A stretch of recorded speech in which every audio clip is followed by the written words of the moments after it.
Well, good morning. It being 10:30, I declare open this public hearing of the Standing Committee on Regional Development, Infrastructure and Transport's inquiry into local government sustainability. I acknowledge the traditional custodians of the lands from which we meet today and pay my respects to their ancestors and elders past, present and emerging. I extend this respect to all Aboriginal and Torres Strait Islander peoples and their cultural and spiritual connections to Australia's lands and waters. In accordance with the Committee's resolution of the 4th of August 2022, this hearing will be broadcast on the Parliament's website and the proof and official transcripts of the proceedings will be published on the inquiry website. Those present here today are advised that filming and recording are permitted during the hearing. I remind members of the media of the need to fairly and accurately report the proceedings of the Committee. I'm Tony Zappia. I'm the acting chair of this committee. The chair will be joining us later on in the morning. And I believe we've got Dr. Helen Haynes on the line as well. Helen, can you hear us? Yes, good morning, Chair, and good morning to our witnesses this morning. I'm Helen Haynes. I'm the member for Indi, which covers off northeast Victoria from Marysville in the south right up to the Murray River at Victoria. Thanks, towns being Wangaratta.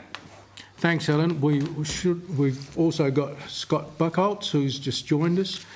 Scott's from Queensland. Morning, everyone. And we may have Tracy Roberts, the member for Pearce in WA, join us online as well.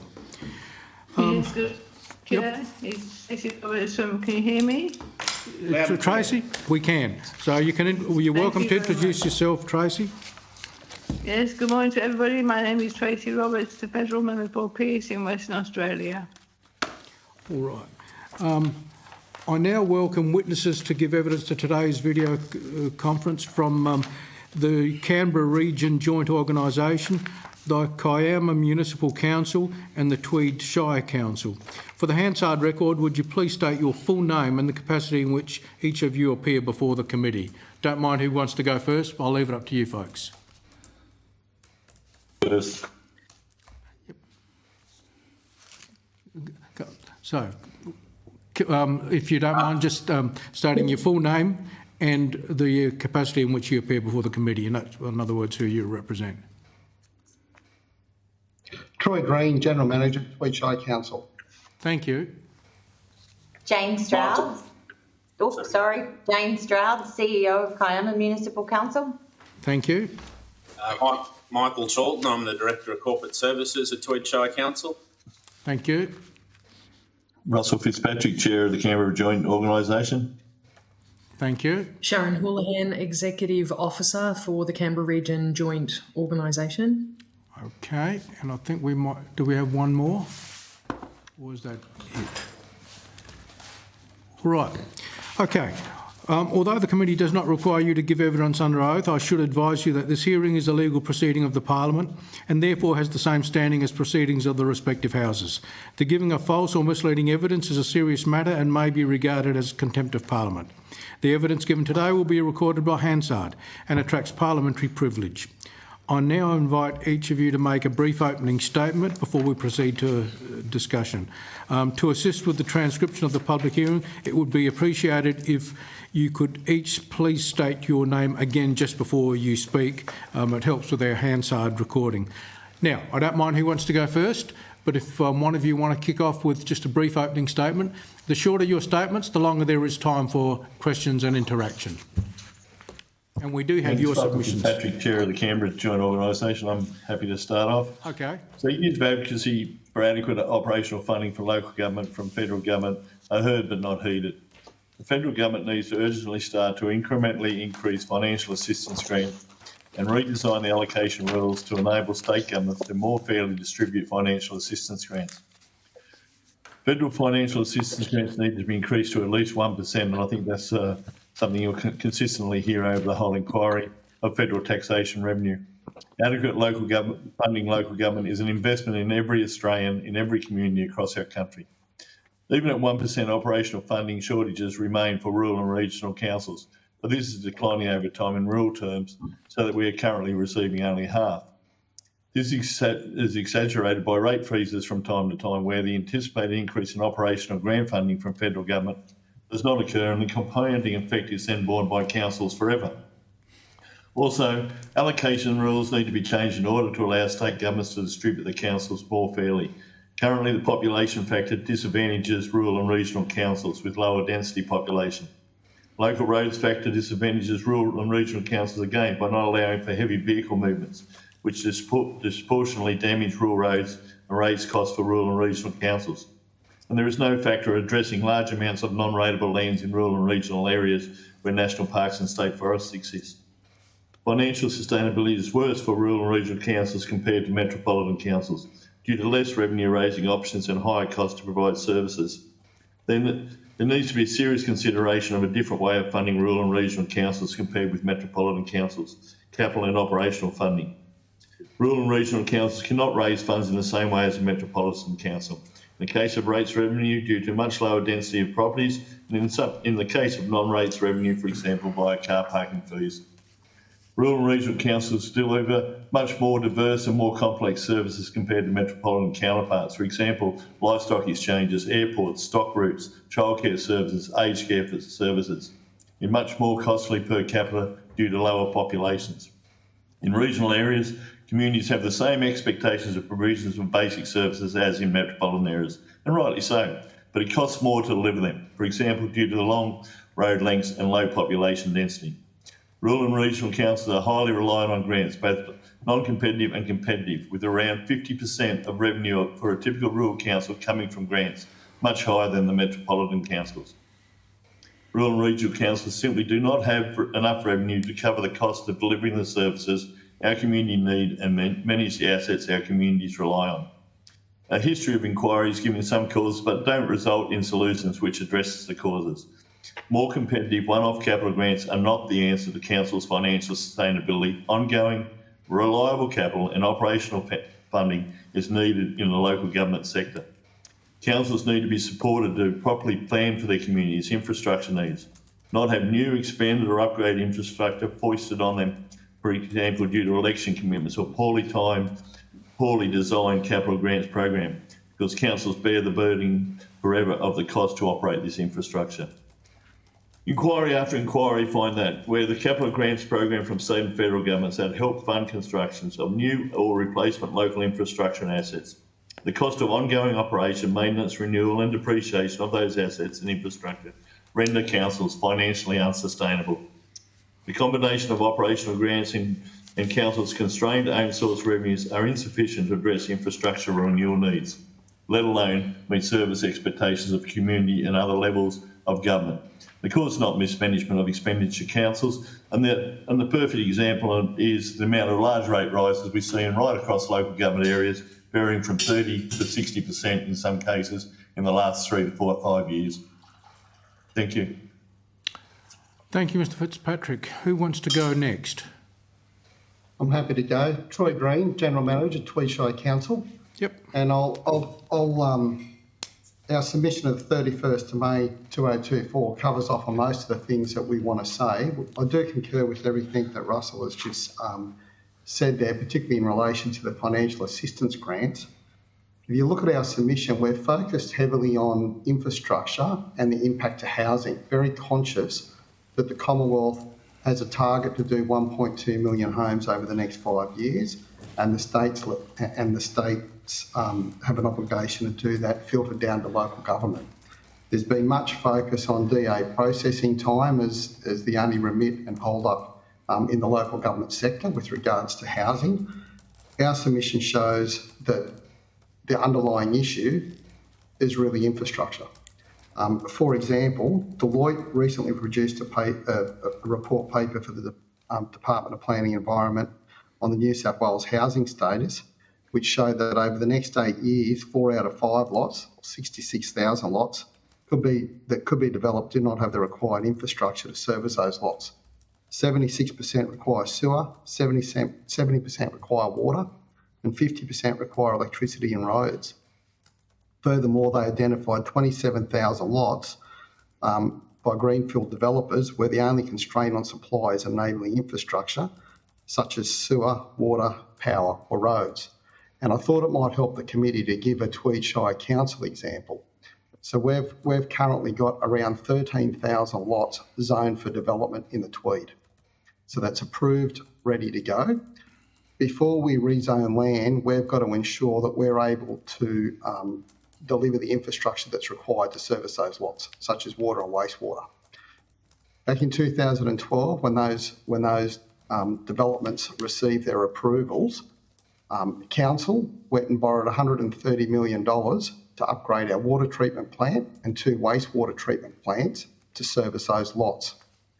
Under the current state regimes, we're unable in New South Wales to charge the cost of interest back to the developer. We can only charge the capital costs. Now, it's disappointing to say that over that time, we've not had one lot developed in that time. So we've carried a $130 million loan for 12 years now. The impact that has to the cost of living pressures on those in the Shire that already have homes is huge, because we've got to pass the interest costs to them.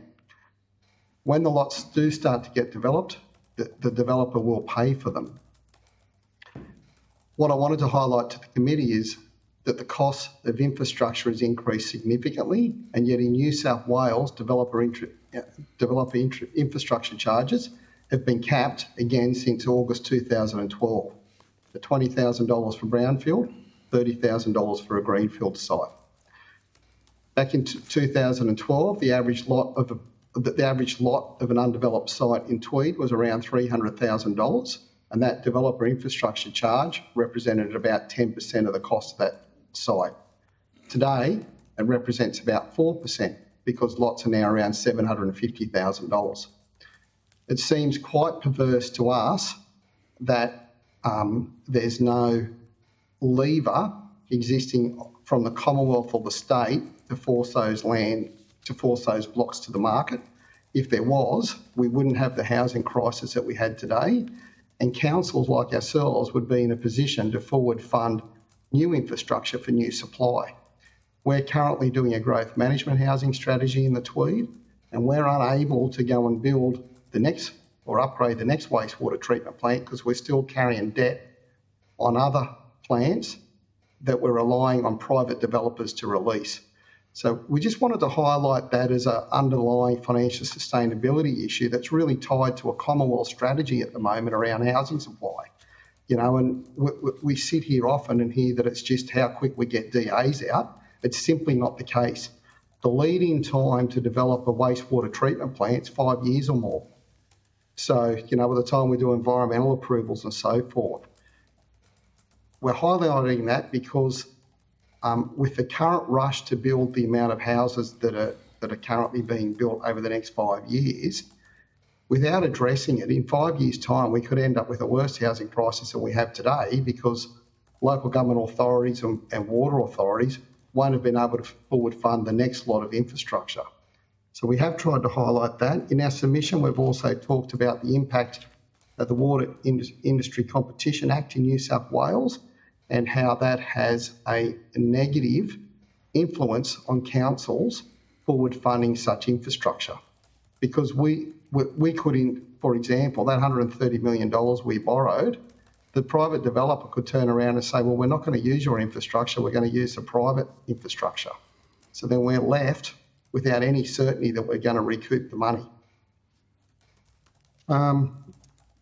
The other thing I wanted to highlight, just relating to Commonwealth policy at the moment, is around build to rent and the impact that will have on local government finances. So I know that there's a push for build to rent at both the Commonwealth level and a state level.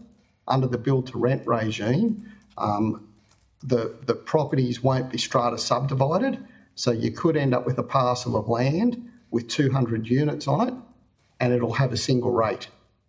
Where under a strata subdivision, you would have 200 rates. So councils are going to be left trying to fund services, facilities and infrastructure for new residents with no additional rating income. And that's the same as if we had dual occupancy, secondary dwellings and so forth. So we also believe there needs to be a reform in New South Wales to the rating system to allow pro rata rating when more than one dwelling or one home unit exists on a single parcel of land, to at least ensure that we get a minimum or a base rate. I won't say any more, but I'm happy to take any questions after the others have spoken. Thank you, Mr. Green. And who's our last one? Jane? I'm happy to speak. Thank you. My name is Jane Stroud. I'm the CEO of Kiama Municipal Council.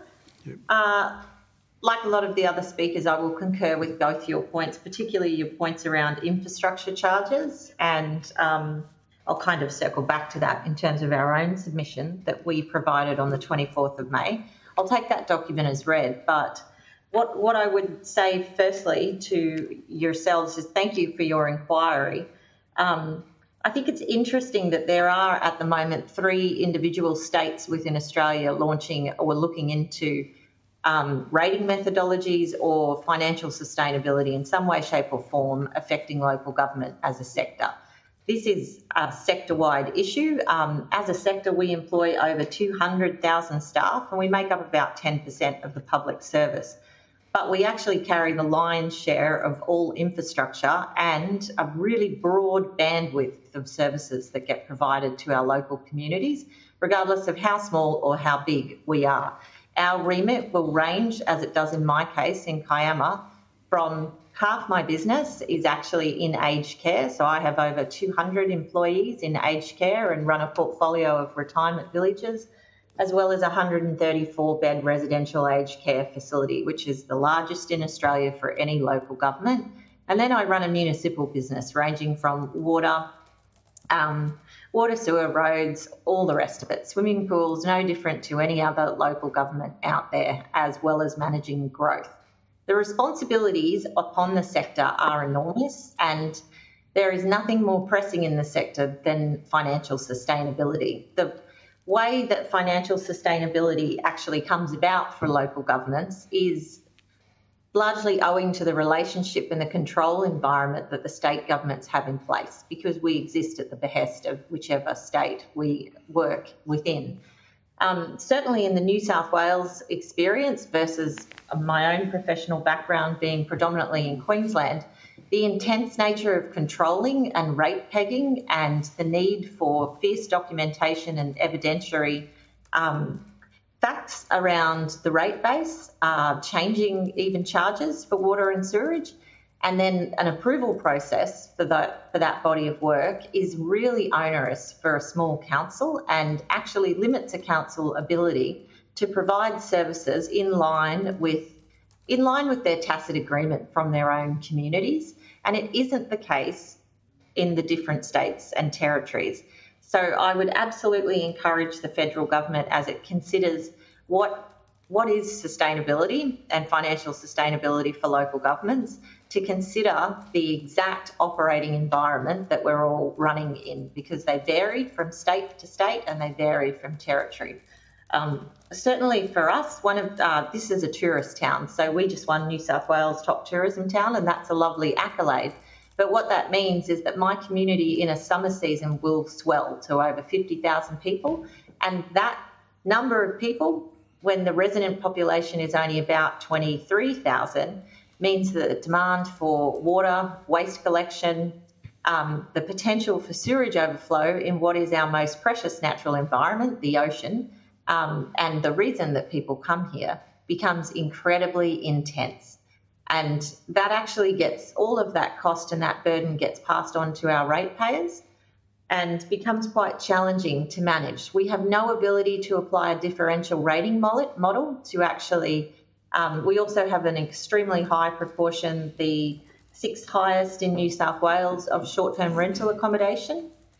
And there is no current ability to apply a differential rating strategy to allow council to set tolerances and actually tailor services and charge for it accordingly. So there are some systemic challenges in the way that the regulatory environment is framed.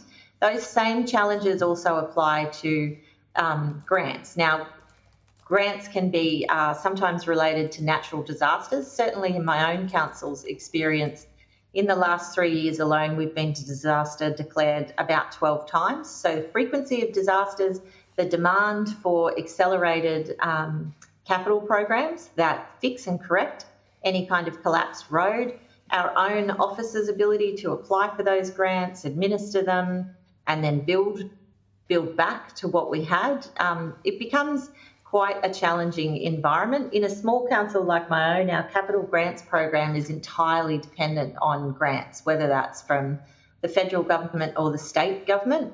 And that makes it very, very hard to satisfy the state government and our own community's need for a sound long-term financial plan, because grants can vary.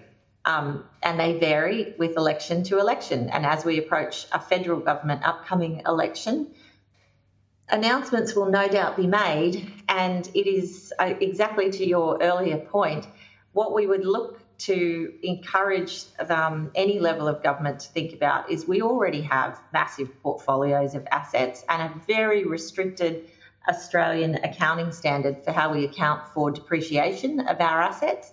So announcements from feds or state are always welcome, provided they actually are tailored to fund maintenance or improvements of the assets that we've already got, so that we can make some inroads into keeping what we have and keeping it going. And I will say this, it's kind of outlined in my own submission and then I'll stop. But for Kiama, if you like, we are a little poster child of financial unsustainability. This council made some very large and not particularly financially sound decisions a number of years ago in over-investing in aged care and specialising in a service frame that absolutely may have been needed 50 years ago when it came about, but with Royal Commission changes, marketplace changes and a whole lot of regulatory reform, it's an intense operating environment to be in and not necessarily the remit of local government. Often we describe that as cost shifting, but sometimes local governments make conscious choices, a little bit similar to the Tweed example, where we borrow, we overinvest, and then we are dependent on what happens around us as well.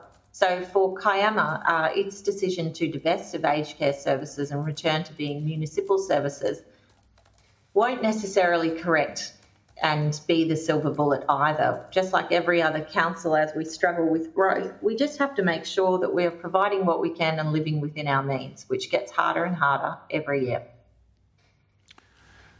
Thank you, Jane.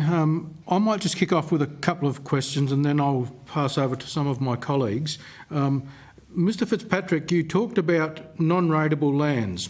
Does your council receive any ex gratia payments with respect to those non-rateable lands? No, none at all. None at all. So we are 80% national park and state forest. We only have 20% of our shire in Bega Valley is total rateable, and we get no payment from national parks. But they do their own work, totally separate, and so does state forests. No, thank you for that.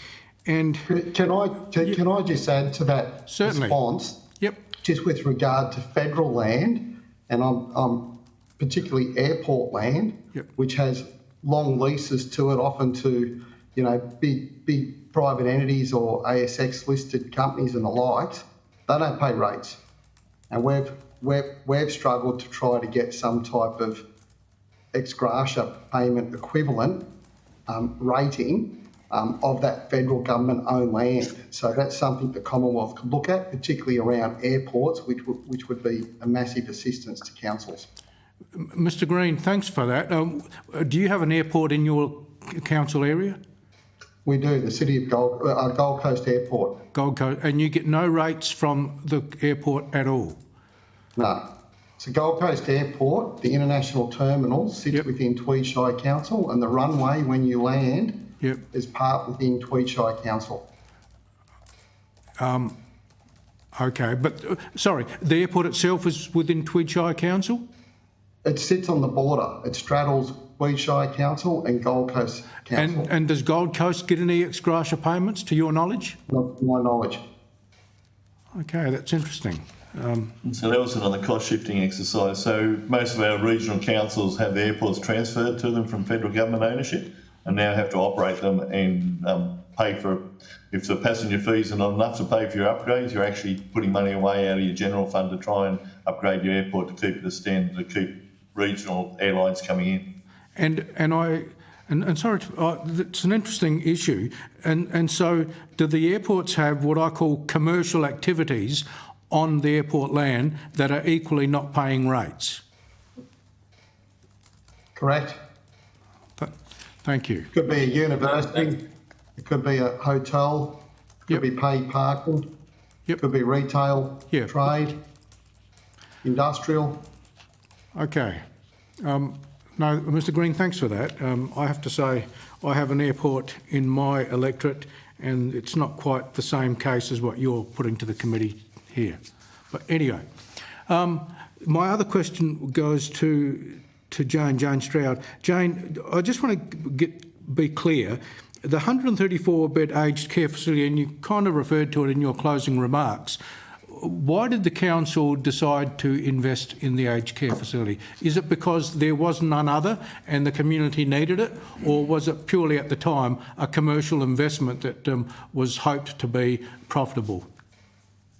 It's a good question. So this council has run, we call it Blue Haven. It's run Blue Haven for 50 years. It originally started, like a lot of councils, as a 12-bed aged care facility, which I imagine 50 years ago when you visited Kiama, you felt like you're a long way and you're in a regional area. In reality, there's a train that runs from here to Sydney that you can get on in 90 minutes, or you can get in your car and do the drive in exactly the same time. And there's now very large population bases all around us. So it would have originally entered it as a community service and a community obligation to provide its local residents somewhere to age in place.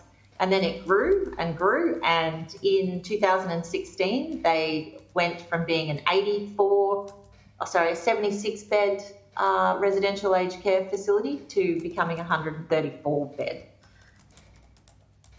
facility.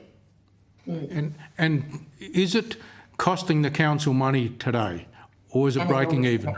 Sorry? Oh, no. So to give you a tiny insight into how much it costs to run Blue Haven, just to run the residential aged care facility, I won't go into the retirement villages, it costs over $12 million in wages per annum. It makes a loss of between $3 to $5 million per annum. And in overtime, it will cost $3 million. And in agency staff, it costs about 1.5 because it's incredibly hard in the aged care sector to get staff. Thank you. Mr. Buckholtz, Scott, I'll hand over to you. Oh, thank you, guys.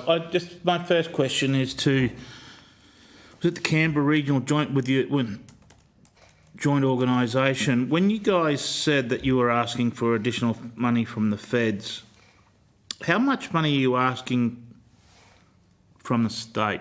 What percentage? So from the state, we basically only get capital grants. There's some operational grants for roads. Troy's a GM, he might be better able to go through all the individual grants that we get. But our baseline grant for our financial assistance grants is what we can spend as a council anywhere untied, and that's the key part. So we do our sort of community strategies as to what the community want, but then we're tied down to grants and operational grants. We have to put in for them based on what the state government says. Our financial assistance grants are our only real grants that are totally untied and allow us to do what the community expects us to do or wants us to do. So it's very important that if there's increases in those financial assistance grants. No, I understand everything you just mentioned then. But in your earlier submission, you were asking the feds for a percentage increase, up to 1% of GDP. That's well known across all the shires. My question to you is, what percentage increase, if any, are you asking of the state? Or is there no request of the state, you're bypassing them and just coming straight to the feds for the increase? What we're asking from the state is stop the cost shifting back to us. Recently we just had cemetery fees for payment of Sydney City Cemetery's debts labelled on country burials. All these things happen all the time from the state government and we end up with it. So we just like them to stop cost shifting back to us, and that would give us a fair go and a fair go to set our own policies around what we can do.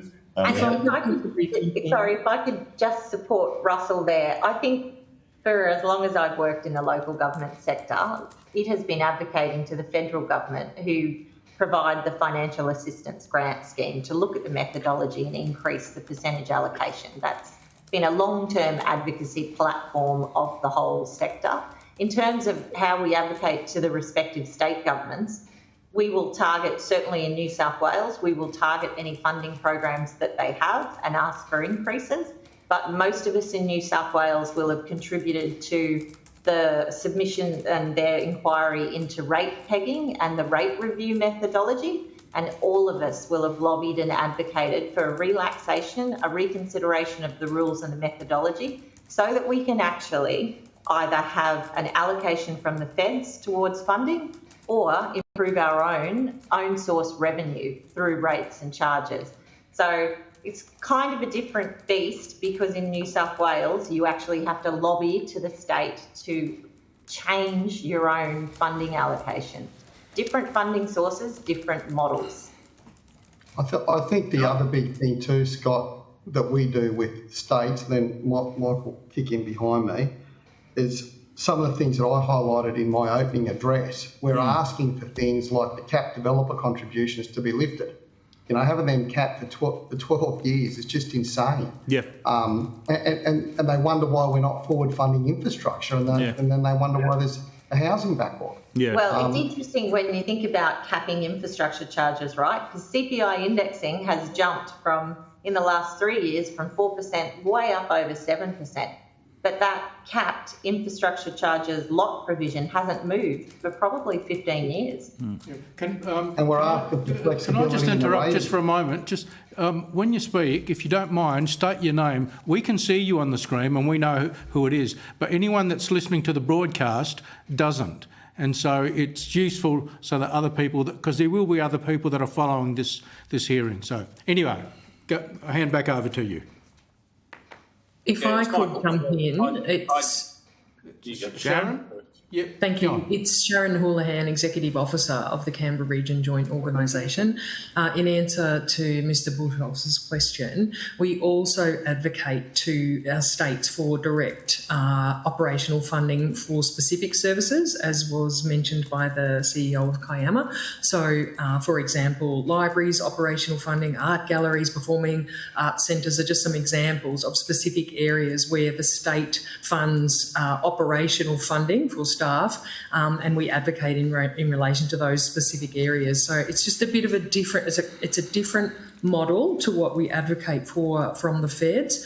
But what we really need from the feds is, yes, there's the increase to the 1% of tax revenue, but it's also about altering the national principles for that bind states for how they allocate that pool of financial assistance grants to individual councils, because there are a lot of rules and factors included in those national principles that really disadvantage regional and rural councils, and they're outlined in our submission. So it's not just advocacy through our submissions to the feds to increase the pool. That's very important, but it's also about making changes to the national principles that bind the states in how they allocate that funding to councils, so that there's not inherent disadvantage built in that allocation method to regional and rural councils. Can I ask, all the evidence that we've taken from around the country has been extremely similar to what we're hearing here this morning. And I've asked a number of councils this. I mean, I think if there was additional federal grants coming in, it was hypothetically untied, as per the request coming from the Local Government Association, how do you expect to inoculate yourself from an enormous trance of costs that will be the very next day cost shifted from the states? And why wouldn't the concept that Mr Green from Tweed, where you mean focus in on government priorities, similar to what you're suggesting that the relationship that you have with states? Because if you were chasing infrastructure funding to address housing affordability, it'd be a lot less difficult for state then to cost shift to you. Any comment? Sharon? Anyway, Sharon Sharon Houlihan again, just quickly from the Canberra Region Joint Organisation. An increase should not be attached to, therefore it's okay to cost shift. The increase is... I know, but how do you inoculate yourself against it? The figures have been presented over and over again as to what is needed in terms of an increase. It would be extremely disappointing if an increase was considered to give carte blanche permission for cost shifting to occur. There's not enough, even at 1%, and this presented year after year with independent data being provided, even at 1% of national tax revenue, that still results in unfinancially sustainable councils. So to add cost shifting to that would be a very disappointing outcome. But they do it already. Yes, they do. Scott, Troy Green, General Manager, Tweed Council. I don't think we can. That's the problem. Yeah. Like none of us suspected, for example, we were going to get past with that cost that we've got on our burial sites. We didn't see that coming, but it was imposed. Part of the issue is that we don't have that control. We are in effect an arm of the state government. We exist under an act of the state parliament, and we are bound to what they legislate and they do. I guess that was what I was trying to highlight in my submission, is that bounding and those restrictions that we've got is making us financially unsustainable. And for you guys as the Commonwealth, we're trying to highlight that it actually impacts some of the initiatives that you guys are being held to account on, such as housing at the moment. So there's a direct relationship. And I think at the moment that's not being looked at serious enough. We made a submission to the Commonwealth Housing Inquiry last September, some 70-page submission, to try to show holistically what the impacts are. It's not just simply DA assessment times as people might like you to believe. An approved DA doesn't necessarily translate to an outcome on the ground. So there has to be a real good rethink and have a look at the root cause of some of these issues that we're dealing with today. But a lot of it translates back to what the other witnesses have said today. Like that, we also strongly believe that we need to lift the financial assistance grants back to 1%. But we've tried to focus and highlight in our submissions some of the, knowing that many others would be highlighting that, some of the other issues that plague local government that's not really at the forefront of discussion, but are real challenges. Yeah, it's Jane. Sorry, just to add to Troy's point, the sector also many years ago advocated to the federal government for constitutional recognition of local government to ensure that there was consistent regulation, consistent application, and the ability for local government to do its own thing. That movement never eventuated, and your question, Scott, is exactly as Troy said. That's not something that we can change for ourselves. So it's not surprising that any review or any hearing or submissions to the federal government are going to focus on financial assistance grants, because it is in the main the only way that we receive grants from the feds. Anything else that happens over and above that during elections or campaigns is always welcome, but often a challenge. So systemic change and systemic solution to, well, how are we going to actually fix financial sustainability for local government? You could go all the way back to that singular issue and come up with a system of local government that is consistent across the country, but that is radical change and radical shift. Hi, it's Michael Chalton from Tweed. If I can just sort of bring a couple of threads together. I agree with the increase in the 1%, and just touching on Sharon's point, I think there needs to be a review, like the disability factors that have been used to allocate the financial assistance grants have been around for years, as has the minimum payment to each council under the Federal Act, which I think also needs review. In terms of grants themselves, we received about $143 million of grants last year, and 120 of them were specific purpose, primarily because we were going through a flood, but some of them were also political in nature. And just tying back into the comment about the state's cost shifting, Troy is right, we can't stop that, but I sit on a panel for the IPART at the moment, and I see a change in the focus of them. So in the past, the rate pegging under IPART was based on inflation, so it was a lag indicator. That model has now changed to try and be a forecast indicator, but they're also taking into account those issues that councils are facing, such as emergency services levies, such as cyber security. So they're a lot more open to putting more factors into the rate peg than they have in the past, but it's still not sufficient. To answer Scott's question specifically, if you back out all of our grants and contributions from last year, we're still running a $17 million profit, or a surplus in this case. But the thing that offsets it again is the inflation and the constant increase in the cost of infrastructure, which is then parlayed, if you like, into your depreciation expense, and you're forever chasing your tail. Thanks, Mr. Charlton. Helen, can you hear me? And if so, you've got the next call. Thank you very much, Chair. And just a warning to all our witnesses, I'm coming to you from a rural area, and I've been having a few problems with not only internet but also electricity this morning. So very, very alive to some of the challenges that you face, particularly in regard to enabling infrastructure. And I want to go to that. And Mr. Green, you spoke about the absolutely critical need for enabling infrastructure to deliver on our national ambitions around housing.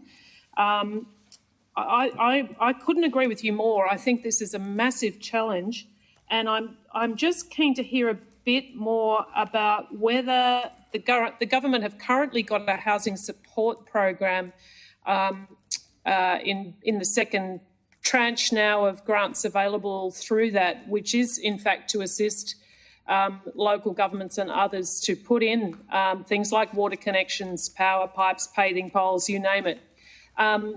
Are you able to comment on that?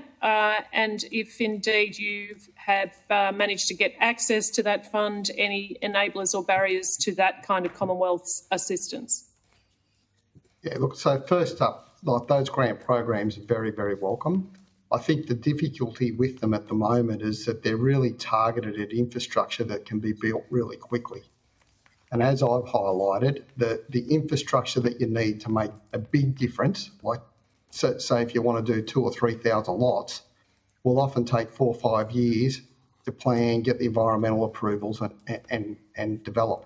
And they're big capital items, you know, $40, $50 million to build. There's no grant infrastructure of that magnitude that looks forward that far in advance. And I think that's needed, or as we've highlighted in our submission, something is needed to ensure that when land that's been rezoned for development and has infrastructure supplied and funded by interest at the public cost, that there's some mechanism to force that land to market, and that doesn't exist at the moment. So you do see land banking as an issue across the country. Prosper Australia did a report in August 2022 that highlighted that issue nationwide. If there was some legislative reform at a state and Commonwealth level that had incentives to bring land to market, I think it would help with forward funding infrastructure. But we have this perverse outcome in New South Wales at the moment where we have the Wicker Act, and then we've got the ability to go and build. We need to build the infrastructure, have it there ready for development, but then we're at the beck and call of the developers as to when they'll actually develop. And what that does is end up with, you know, like in our water treatment plant facility, for example, we're already replacing the water filtration membranes, and we yet haven't had the new blocks of land developed. It's just perverse when the country's got a housing crisis at the moment. So there needs to be some thought to that. Please don't get me wrong, the current grants are very welcome and we're making application, but they're for smaller things. You know, it might be for a trunk upgrade. It might be, you know, to upgrade a substation for a power plant, for example. All important, but if we pick all the low-hanging fruit, in 5 years' time, we're going to have a bigger crisis than we've got today. What we're trying to highlight is there needs to be some structural thought so that we avert that bigger crisis. Thank you, Mr. Thank Green. you. Helen, go on. Michael, sorry, that's really helpful. Can I just add on? Yeah. Can I just add on to that? Like, a lot of those things are based on the reticulation side. So we're increasing the capacity of our dam at the moment, and just the increase of raising the wall will be on the other side of $100 million. Yeah. Yeah, I take your point. Like, this is huge capital. Mr. Green, you went to developers more broadly and the capping on the contribution that developers make. That, I presume, is New South Wales state law. Am I correct in saying that? Correct. Do you think there's a role for the Commonwealth in any way around that interaction between developers and local government and this national push around increasing our housing supply? Absolutely, I do. What we would like to see is that a lot of these big, large greenfield development sites will come and they might have a 10 or a 20-year life cycle. So from the time that they're approved, it might take, say, 10 years to get your construction certificate. So you allow 10 years. But if the development has, say, a 20-year lifespan, our view is there should be sticks in place that force 5% of that land to the market every year. And the type of stick that we're thinking of is, well, after year 11 will be year 1 after the approval. We should have the ability to rate land tax, and you guys consider capital gains tax implications on 5% of those blocks. So you use your taxation levers to bring that land to the market. Failing to do that, there needs to be some type of reform where we charge the developers the interest for the infrastructure that we build and factor that into the developer contribution cost. So the Commonwealth could ask the states to reform that system to enable that to happen. Because I believe if that $130 million that we've borrowed, if those interest costs were being borne by the developers, they would have brought their land to the market. You know, in effect, they're getting a free ride. And time their land's more than doubled in price. It's just perverse. It's not, you know, we talk about cost of living pressures on people. Those, you know, every time someone turns the tap on in Tweed today, 40% of their water usage consumption is going to fund infrastructure for existing residents. It's not the way it should be. It's very powerful evidence, actually. Can I just turn our minds? A couple of you mentioned you are so dependent on grant funding when it comes to Commonwealth investment in local government, and we know that our two major competitive grants are the Growing Regions Fund and the RPPP Fund. They're both competitive grants that also take, certainly in Growing Regions instance, co-investment from you or from whoever else is part of that application. You mentioned, though, election commitment grants, and that while, I think the quote was, while welcome, that they then create a problem for you in terms of ongoing maintenance and depreciation on an asset. And I imagine that some of these election commitment grants come as a bit of a surprise at times and have, in my understanding of these, they don't always have the full set of planning factored into them. Could I ask, maybe Ms Stroud, you mentioned that as well. Can you just expand on that and what experience you've directly had of that? I just think it's really important because I hear constantly at these hearings and in my own my own research that election commitment style grants are a different kettle of fish to the competitive grants in terms of the planning and application process. Yes, thank you. It's Jane. Thank you for your question. Let me start by saying, look, they're always welcomed, and I'm sure I don't want every CEO in the sector writing to me about this later. They are always welcomed, but you've hit the nail on the head. It's the complexity of, do they link to our existing strategic priorities? Do we have the existing master plans or the project plans in place to be able to hit the ground running when we receive the money? So that's one part of the problem. In a large organisation, as I was in the southeast corner, we actually employed whole advocacy teams to advocate for infrastructure and garner election commitments, whether that was for infrastructure or services. But in a small rural environment or a seaside country, a seaside town, your ability to actually have the resources to properly plan, to properly advocate, and to have all of your councils. I'll use a swimming pool, for example, in my LGA, we've got a dire need to upgrade the swimming pool. And of course, we would like election announcements to help improve and upgrade what is an asset that's end of life. But doing that actually requires good regional collaboration, because I don't exist in a bubble and my two neighbouring councils want precisely the same thing.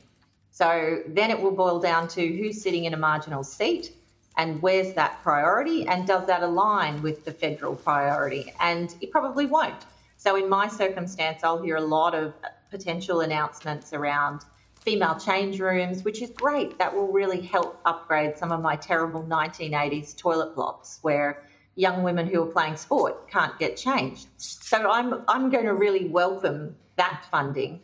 But it's just the dynamic of being able to manage what is actually really important and what would help our ratepayers. And what would help our ratepayers and my bottom line to improve financial sustainability is things like significant upgrades for my existing pool, because that will prevent me from applying to the state government to put up the rates, to have an SRV, so that I can fund the replacement of an asset that hasn't properly been planned. So it's a little bit chicken and egg, but I'll finish all of that by saying they are welcome, and it's not that we don't want them. It's about, well, can we tailor them to be things that we really need and things that are essential to our business?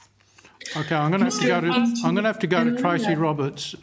Yep. Sharon, if you can be very brief, because I want to go to Tracy because we're just about out of time. Yep, thank you, Acting Chair.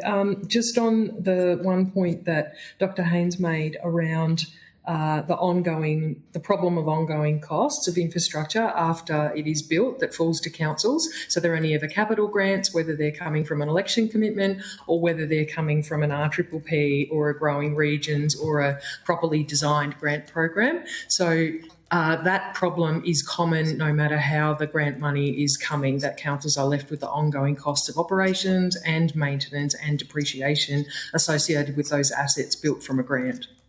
Thanks, Sharon. Chair, if you could just indulge me for one quick question that just strikes me in all of this. Would you collectively prefer an increase to the federal assistance grants, an increase to the competitive grant programs through RPP and growing regions, and eliminate election commitments, or are you happy with the mix?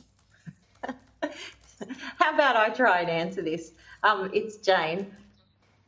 Look, I think the whole sector would love to see an increase in financial assistance grants. We have not changed our mind on that in 20 years. It makes a massive difference. We can forward plan with it. But we are also mature enough professional public servants to realise that that is part and parcel of government, and we likewise welcome those announcements. It's just challenging to manage. Thank you. Is everyone going to nod in fierce agreement? I can see the nodding, so I assume that the others are in agreement with that response. Tracy, can you hear me? Yes, I can. Thank you, Chair. There's no question for me because I've been listening very carefully. You'll have to excuse my voice getting off the aeroplane at the early hours this morning after delays. But to the teams that's presented, thank you. You've clearly highlighted your financial sustainability status. and the challenges that you currently face, and it's getting harder and harder. I also know from the submission there's been an increase in local government filling the gaps to provide a range of services and also cost shifting between levels of government. It's been a 20-year consistent ask, and I would like to thank you for that and also for your presentations. And I hope you can hear my voice okay there, Chair. Yeah, no, we can hear you. Thank you. It's a little bit dodgy after the aeroplane delayed last night, but thank you. Okay. Well, we are just about out of time, but what I want to do is give any of you an opportunity to make any closing comment or touch on an issue that perhaps we haven't raised in the course of our discussion. If anybody has something they want to bring to the committee's attention, please do so. Yeah, Russell Fitzpatrick, just like to bring, when we look at our financial sustainability, it's very important. Troy talked a lot about the water and sewer funds, but they're not regulated by rate capping in New South Wales, and we can actually run our own destiny there in some ways as to fees and charges. Our general fund, which holds most of the assets, our general assets, across all councils we hold in regional New South Wales $73 billion worth of assets. Our rate income to service that and pay for it is only $2 billion. So outside that, we're totally reliant on federal grants and state grants to actually operate. It's as simple as that. If we don't get the 1% back, we'll see more councils under administration in the next 5 years without doubt, and going for rate rises of 50% or more. Thank you, Mr. Fitzpatrick. Chair, it's Jane. I just wanted to say two very quick things, if I could, before we leave. And that is that I would love to see some of those strategic priorities that the federal government has aligned through its regional development authorities, the RDAs, which traverse all of our local government boundaries.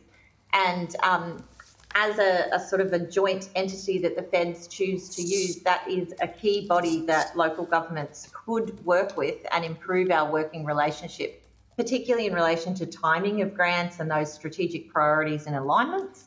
And lastly, I wanted to just reinforce that as local government, as the third tier of government, while we might not be recognised in the Constitution, we do genuinely appreciate any federal connection, and we welcome our recent re-establishment under this current government of the round table, and how essential it is to hear the voice of local government amongst the voice of the federal government's considerations. So we would hate to lose that as a sector. Thanks, Shane. Sharon or Troy, did you want to make any closing comment? I think we've covered it really well. Just that we really appreciate the Commonwealth Government's looking at this, and thank you for the great questions. Thank you. Just one thing, Sharon Houlihan, CRJO. There's lots of things outlined in the Canberra Region Joint Organisation submission about the role that the Australian Government could play that are different from what we've discussed here around infrastructure especially, and the financial assistance grants. So, for example, the need to, there could be a role for amending accounting standards around how depreciation is treated for local government. As an example, investment in skills and qualifications attainment for those needed shortage areas, which the RDA, as Jane mentioned, have also done surveys to outline the skills areas that should be included in the 491 visa program. There's grants reform around the funding of operations and maintenance and depreciation, not just the builds of infrastructure we talked about before. And you could look also at establishing a national financing authority of some sort for local government. There's many things that the Australian government could do that we have tried to outline in our submission. Sharon, just quickly, that depreciation scale, it's come up right across the evidence everywhere. Is it the Australian standards that was referred to earlier on? I was of the opinion that it was a standard that was a schedule that was set by state government. Or is it the Australian accounting standards? I think it's the Australian accounting standards. There may well be state government as well, but I was referring to the federal government role. I can clarify that for you. It's Jane. It's the Australian accounting standards, except that in New South Wales, your depreciation is included in your operating performance ratio, which is a requirement of your IPART. It's the same across every state and territory because it's an accounting statement. But in New South Wales, you have to actually annually report on that, and it affects your operating ratio. So you kind of get punished for it in this state. Has the local government authority or associations put forward recommendations as to what reform they would like to see there, so there are no adverse, so we don't move in a blanket and then there's adverse or unintended consequences of it? Could you consider it or take that on notice? Well, I'll just jump in if I can. The Australian accounting standards talk about the consumption of assets. So if you can put a reliable measure of that consumption, but in New South Wales, the Code of Accounting Practice issued by the OLG mandates that we can only use straight line depreciation. So there is a subtle difference there. Can I just also, while I've got the opportunity to sort of sum up, when we talk about financial sustainability, local governments facing, increased expectations and service levels from community and governments everywhere, cost shifting, emergency services levy, waste levies, inflation, wage costs, all of those things are out of our control. Unfortunately, on the other side, where we want some sort of independence, we can't control that either. Our rate pegging, our annual charges are capped. Our fees and user charges most of them are legislated and mandatory and capped as well, and grants and contributions are at the whim of the government. So in terms of a business, we're getting the increased costs on the expenditure side and we can't control the revenue side. And until something changes, that financial sustainability will be difficult. Thank you, Michael. With that, I thank all of you for your attendance here today. I don't think you've been asked for any additional information, but if you do have anything you want to add, please send it through to the Secretariat by the 22nd of November. You will be sent a copy of the transcript of your evidence to the committee today. Again, if you feel you need to make some correction to that, contact the Secretariat and please do so. Again, thank you for your appearance and for your written submissions. Thank you. Thank you. Thank you. Thank you. And I now invite representatives from the, who's our next witnesses, from the Cootamundra-Gundagai Regional Council, from Broken Hill City Council and from the Hay Shire Council to this hearing. And could you please, for the Hansard record, state your full name and the capacity in which you appear before the committee? Again, I don't care who wants to go first. I'll leave it up to you guys to jump in. Mr. McGrath? I'll go first. Okay. Steve McGrath, I'm the Interim General Manager at Cootamundra-Gundagai Regional Council. And the reason that I'm interim is the council is precluded from employing a permanent General Manager as they're in a demerger transition period. Thanks, Mr. McGrath. Mr. Graham, did you want to go next, perhaps? Can you hear me? Yes, we can. Right. Councillor Graham, I've been involved in local government since 2004, and I was at Gundagai Shire Council, and we have, since we've been merged, we have been pushing very hard to demerge, as Steve said. Yep. And I thank you for the opportunity of being involved today. Okay. Now, who else have we got? We've got a Miss. Yep. Go on. Yep. Kirsten Thronda from Hay Shire. I'm Exec Manager of People and Governance. Our General Manager has had prior commitments, although he would love to have been in on this. So he's probably across it better than I am, but I'll do my best to put our points across from us as well. Thanks, Kirsten. And lastly? Yeah, am I the last one, am I? I think can't so. See my picture. Yep, Tom. But anyway, there I am. Yep. Tom Kennedy, the Mayor of the Broken Hill City Council.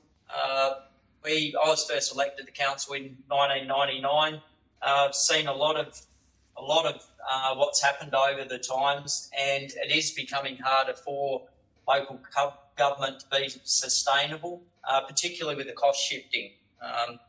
Local Government New South Wales did do a study on it, and it works out about $460 per ratepayer in Broken Hill. So that'd be $4.6 million. So that $4.6 million is more than what we get in financial assistance grants. Okay, so on this side, we've got myself, Tony Zappia. I'm the acting chair of this committee. The chair hopefully will join us later on in the hearing. Scott Buckholtz from Queensland, Helen Haynes is online from Victoria, and Tracy Roberts is also online from WA. I'm going to invite each of you, perhaps in the order that you introduced yourself, to make a brief opening statement, and then we can have a discussion about the issues that you raise. So, Mr McGrath, perhaps if you want to go first. Thanks, Mr Chair, and the members of the Standing Committee.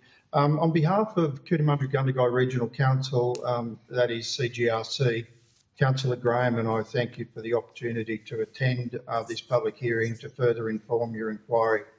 I want to keep my opening statement simple and describe a scenario that most, if not all, regional and rural councils in New South Wales go through every year in establishing their budgets and trying to maintain services to their communities.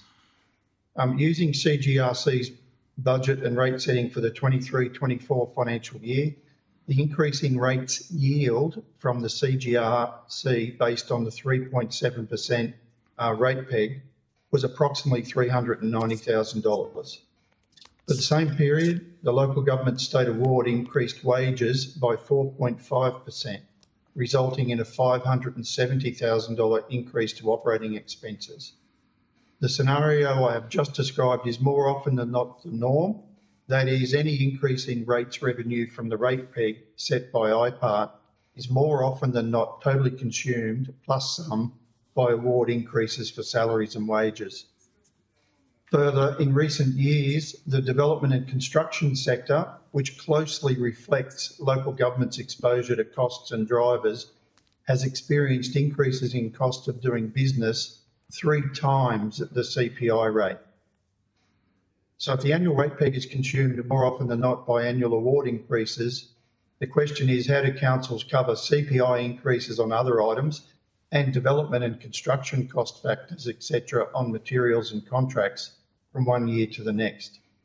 The end result is that the levels of service expected by our communities are jeopardised and the ability to renew and upgrade infrastructure is compromised, ultimately also impacting on service levels to the community. This scenario has forced councils in regional and rural New South Wales, including CGRC, to constantly challenge how they go about their business. Our staff are always encouraged to find new and innovative ways of doing business, mostly using lean principles. Our final paragraph, however, there comes a point where cutting expenditure and constantly looking for efficiencies in an organisation that has been cut to the bone will result in risks to staff, community and infrastructure, ultimately challenging the organisation to provide sustainable services to its community. And arguably many councils, including CGRC, find themselves in this situation now, and these difficulties will only increase into the future. Particularly when I heard some comments from Michael Charlton at the end of the last presentation. He nailed it. We're not in control of our revenue, and that's the major problem. Thank you, Mr McGrath. Now, who wants to go next? Kirsten, did you want to go next? Yep, that is fine. Look, I wasn't prepared for an opening statement, so I apologise. You don't have to, but if there's a comment you want to perhaps kick off with, it just helps us get into a discussion.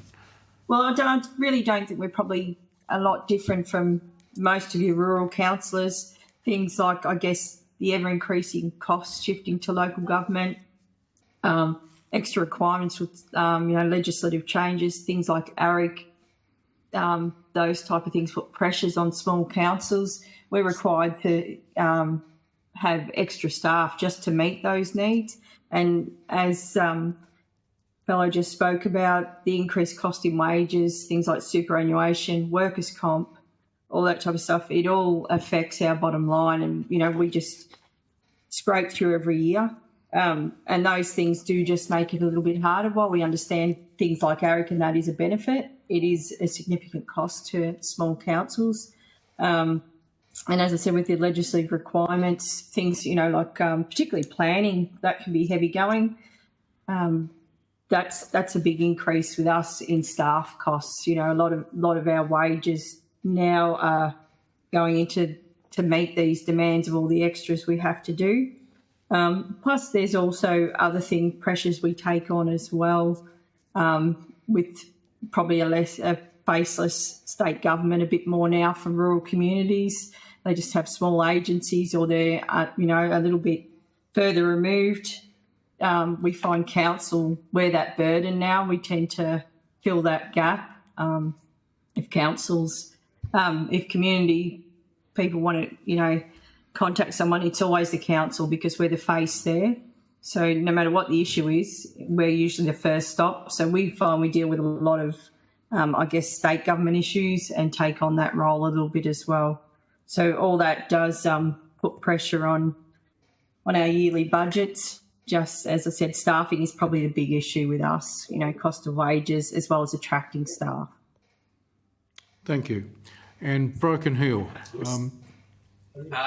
Look, we have the same issues that have been spoken by all. All councils rely on two main sources. Ours is no different, either financial assistance grants, some smaller grants, and our rate revenue base. For us in Broken Hill, we're limited to about 10,000 rateable properties. One of the problems we have is there's significant differences in valuations across the city. So we have people that are only about 3 or 4 kilometres from each other, paying a difference maybe $7,000 or $8,000 for rates per year, or as low as $700 per rates per year.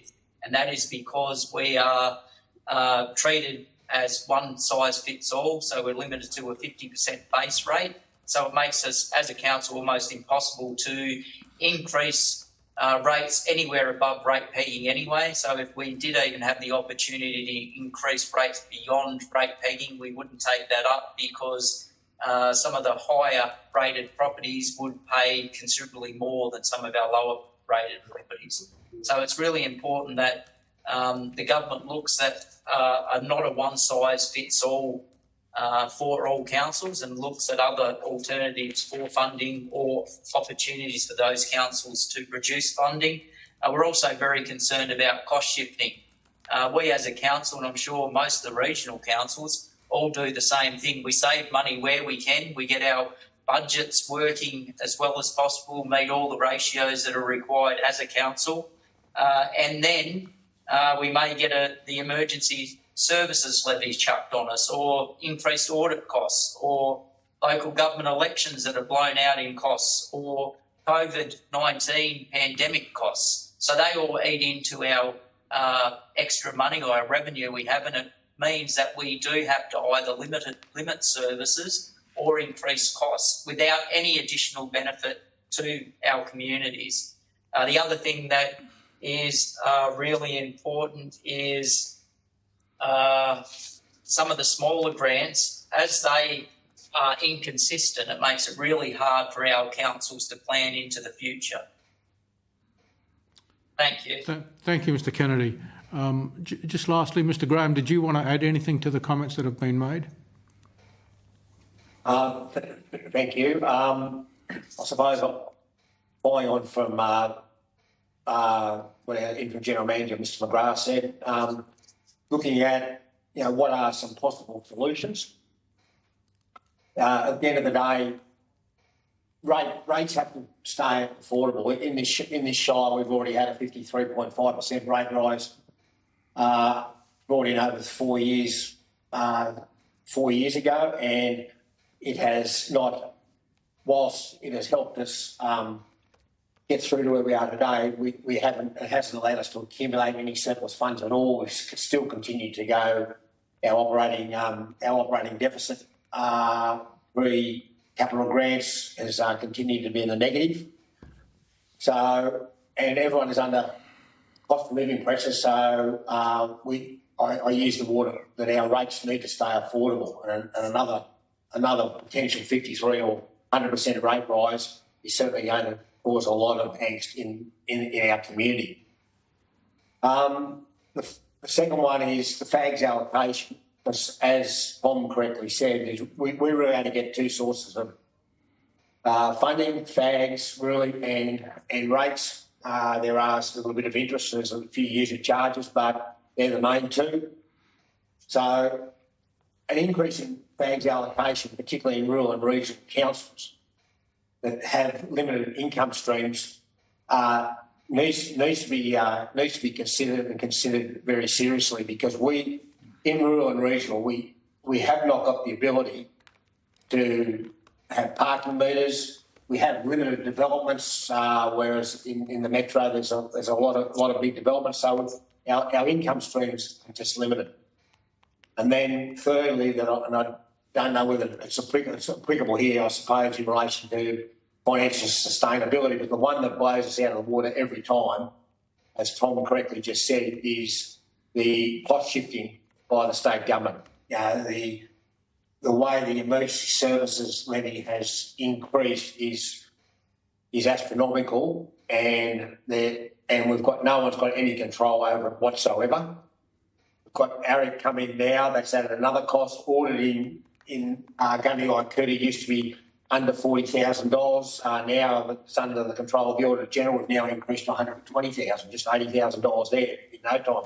And also, yes, local government elections. So, what is possible solutions? Well, obviously for financial sustainability, getting back to the fact that FAGs was going to be 1 to 1.5% when it was originally introduced, and now we're down at around about 0.4%. That to me is one way of helping long-term sustainability of rural and regional councils. Thank you. Thank you for that. I'll kick off with a couple of questions and then I'm going to go to Helen Haynes. My first question, and it touches on something that Kirsten said, and that was about staffing. All three councils are welcome to respond to this. Are you finding it difficult to attract staff for your organisations? And if so, why? Kirsten, did you want to go first? Because I think you made a point about sometimes it's not easy to get staff. It's not, and I think with us it is a little bit of the isolation as well. We can't, for skilled staff, we don't have a lot. We're only a very small community, so we don't actually be able to attract them within. We normally have to go out wider. So you're competing with, obviously you've got things like housing shortages, as well as you're sort of limited in your health and your schooling services. So that makes it a little bit hard to attract those skilled staff, particularly if they've got young families or whether they're a bit older. There's not that support here. There is a lack of childcare services in our rural area as well. So that all puts pressure on trying to attract the right people.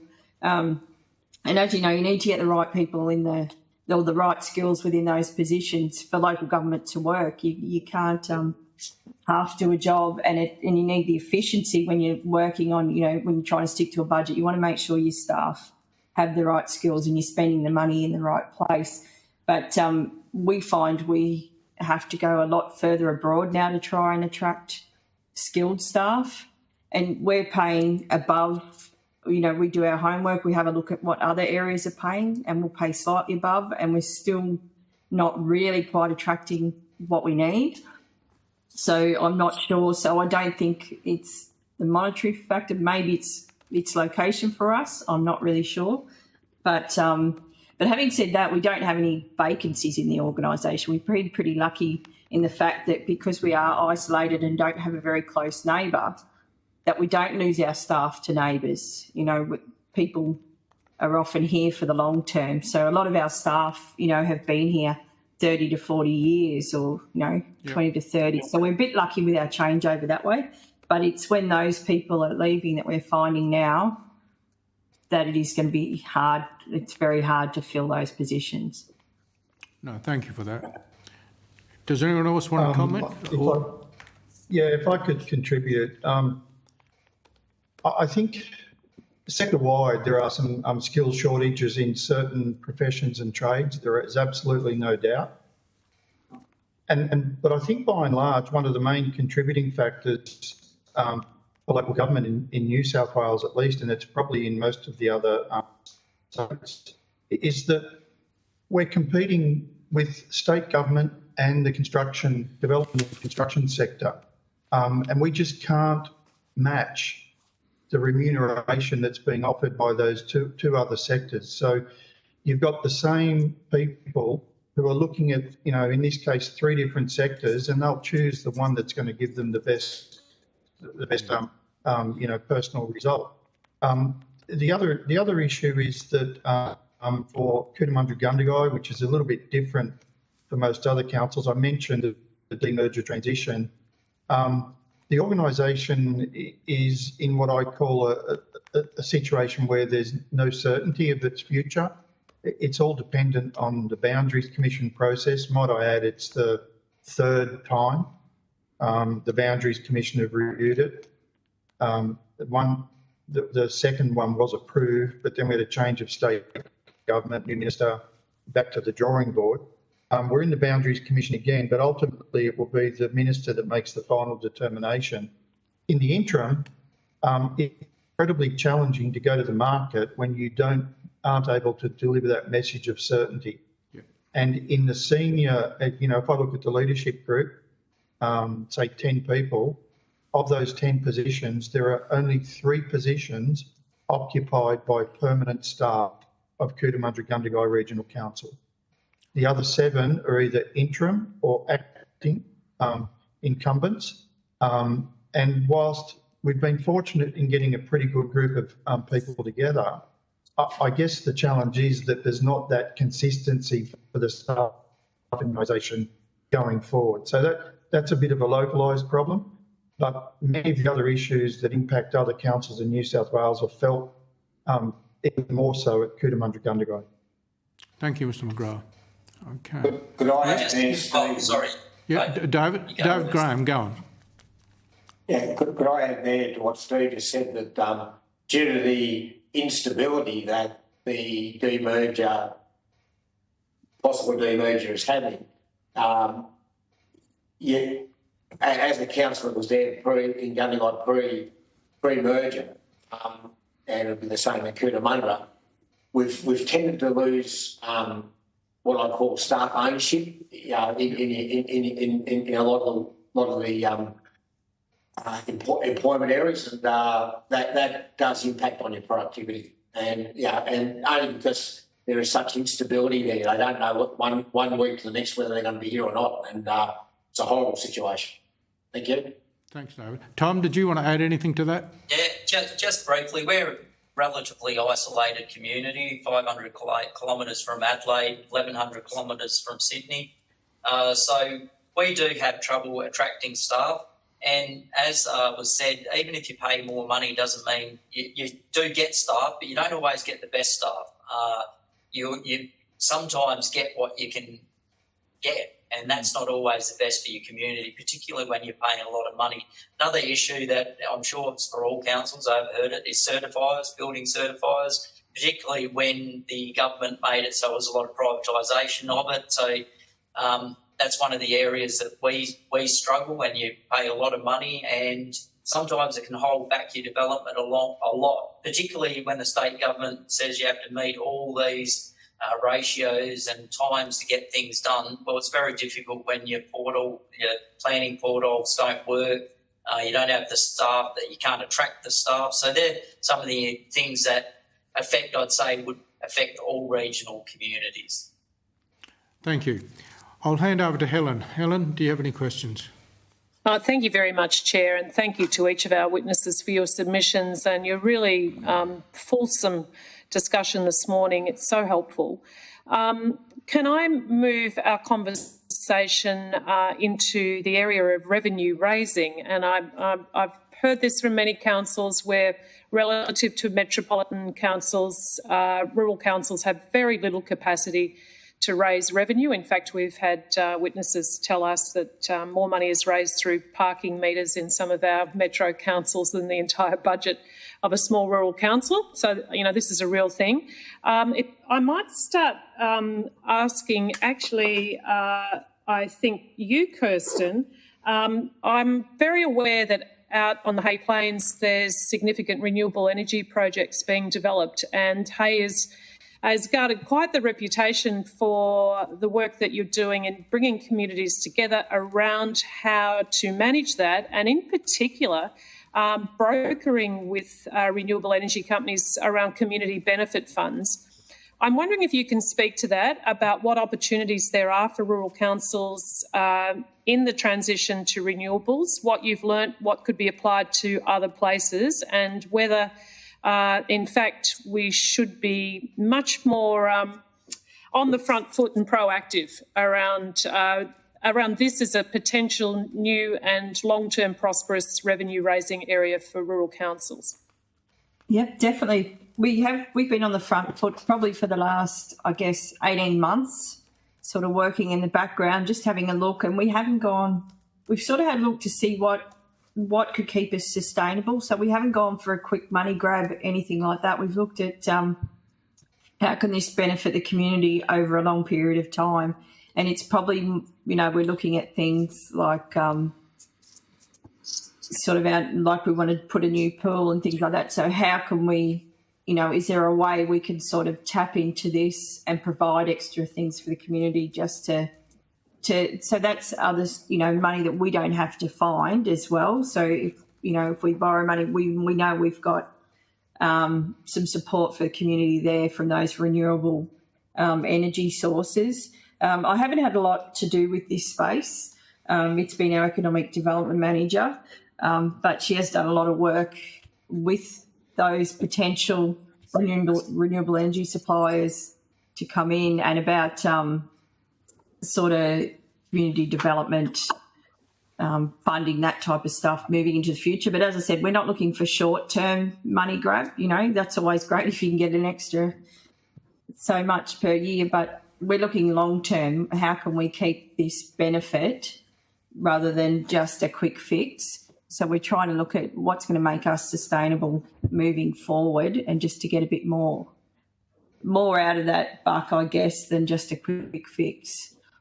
So definitely, if anyone, is looking for help in that area, we're certainly happy to have that chat and how that's going. But definitely our economic development manager has been working with the Riverina area as well, with other councils sort of in that space. So that may have been how you've heard of that. But we've definitely been on the front foot, just looking how this can benefit the community over long term. I'm wondering if Broken Hill or Cootamundra have had any experience in this space as well. Some of these community benefit funds can, range anywhere from $75,000 per year for the life of the project, which is around 20 years, right up to $1 million or more. Some of them have energy rebates for local constituents. There's a whole lot of ideas and discussion out in the space, and I'm curious to know whether other councils have got any thoughts around this, because I'm so aware that the capacity to raise revenue for local government is so very limited. Helen, David Graham. Yeah, could I answer that? Oh, sorry. Sorry, go on. No, David, you go on, and then we'll go back to Tom. In our regional area at the moment, there is potentially 5 different areas being looked at for potential wind farms.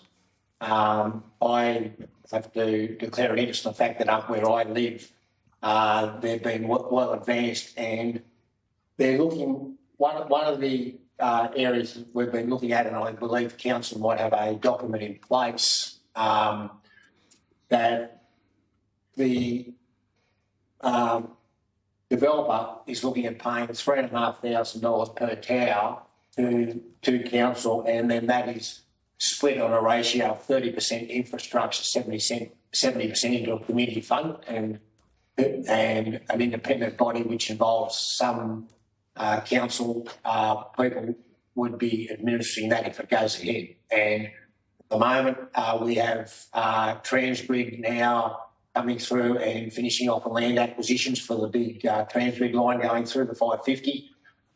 And there's also one that runs from right out past Balranald back to Wagga that's being developed. So with that Transgrid development, I think the wind farm one will flow, and will make it even more viable that could happen. And in our area, given the terrain where of a lot of our area, it does allow most people, if they want to be involved in receiving some form of wind towers on their properties.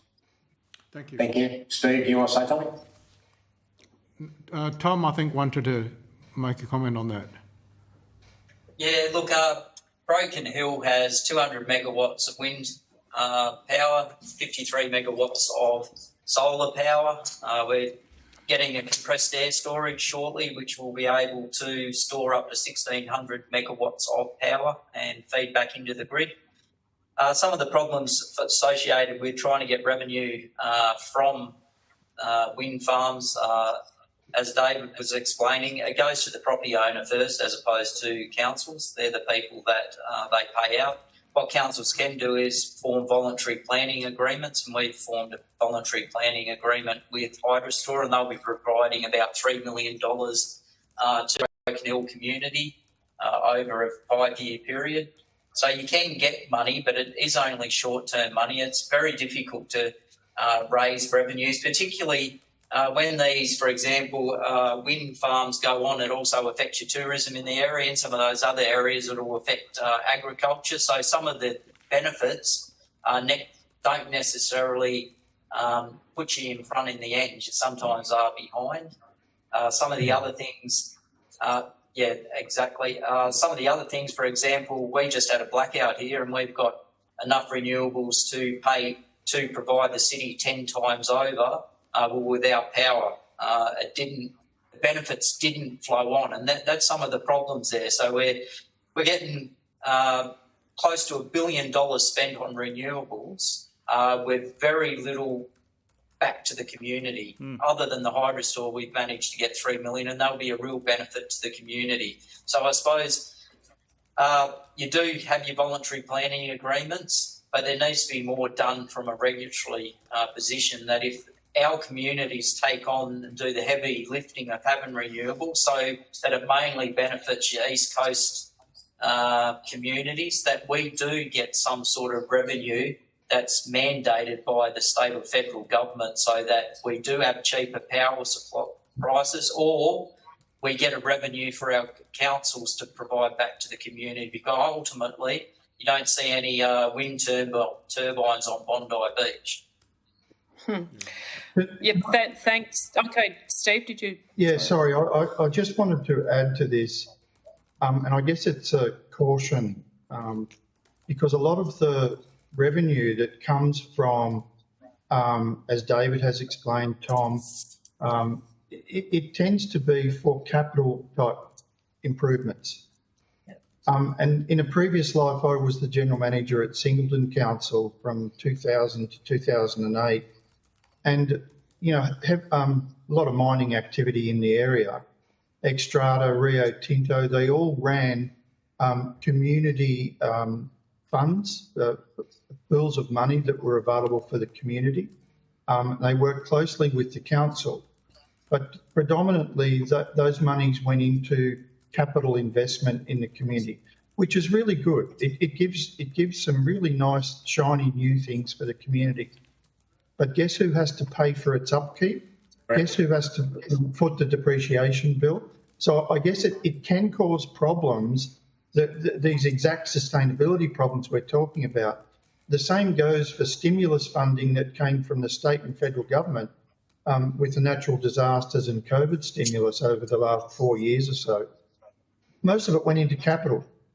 We're all starting to see the hit now with increases in depreciation. And look at our material and contract costs going up. So, you know, that's the hit that we're taking now, which makes it incredibly difficult to manage over the long term.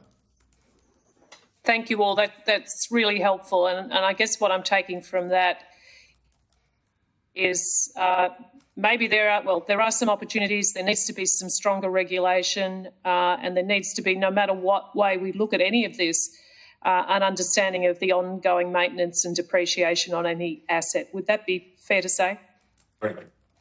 Absolutely. Thank you. Thanks very much. That's all from me, Chair. Thanks, Ellen. I'm going to go to Tracy. Tracy, are you on the line and do you have any questions?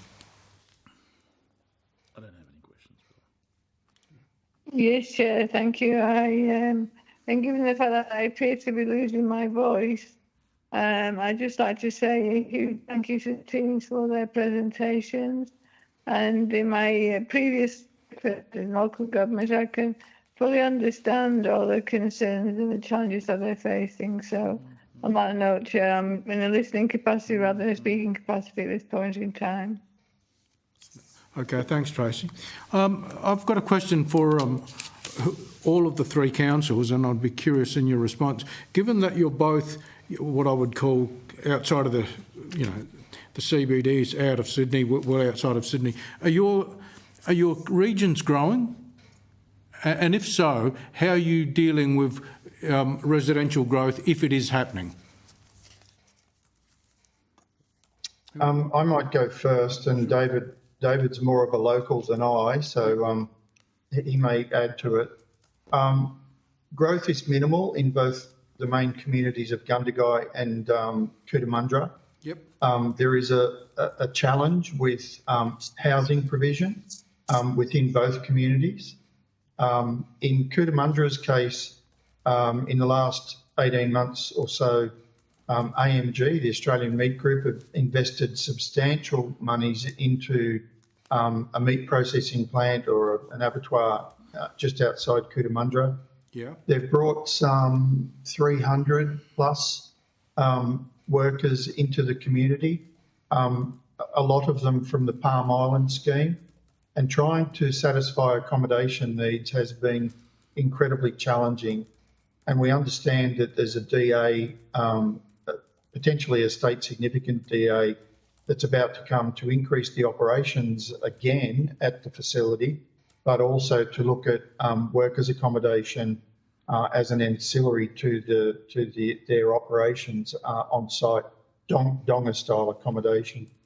One of the main constraints that Cootamundra Gundagai Council has is, once again, we go back to the demerger transition, where the New South Wales Department of Planning has put a stop on council reviewing the local environmental plans for both Cootamundra and Gundagai until the demerger question is brought to a finality. Now, what that's done is really put some constraints on being able to strategically plan and deliver appropriately zoned lands to accommodate the needs of both communities from an urban growth perspective. Yeah, fair enough. No, thanks for that. David, I think that sums it up. Yeah. Yeah, well said, Steve. And in our rural areas, in our small communities, all those communities are contracting in size. A lot of your workers now are contract, particularly on rural farms, and so a lot of the workers are contractors, rather than years ago, 30, 40 years ago, where you used to provide accommodation and the families used to live on the farms. And a lot of the farms, a lot of the smaller farms have now been sold off, and there is some corporate farming, but there's still a lot of long-term established rural farmers in the area. So little communities like Nangus, Tumbalong, Adjumbilly, they're still surviving, but they're contracting. They're certainly not growing. And as Steve nailed the issue in relation to housing, it's a huge problem in Cooter and Gundagai. Thank you. Sorry, David, why is it a huge problem if you're not growing? Well, as Steve said, when in Cootamundra, we have the abattoirs, and in Gundagai we have the abattoirs, and finding accommodation for the employees that they bring in from overseas is certainly been a challenge for all involved. Okay, but and this is obviously unique to your own community. That accommodation and that abattoir facility will be ongoing, so I assume this is not just a seasonal thing, that you'll need the accommodation for those workers on a permanent basis. Am I right? Yeah. Correct. Yeah. Correct. Mr. Chair, if I can add, I think part of the issue is that the way the Department of Planning and other state agencies do their statistics is they don't necessarily there's a lot of lead time in getting those stats up to speed to actually hit the, the true indicators.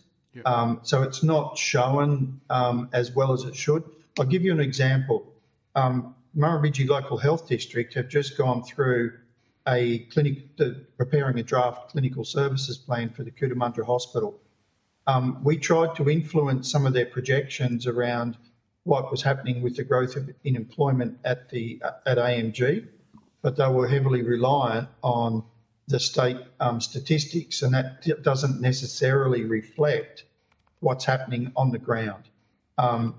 So, there is a disconnect, I guess, in many cases, between what's happening on the ground and what the various agencies are doing to plan for or not plan for growth.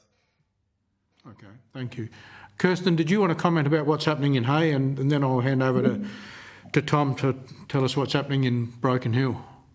Yep, definitely. We've always sort of been quite stagnant for many years, and then I guess the last probably 20 it had slowly declined. And a lot of that is the impact of the droughts we'd had through that period.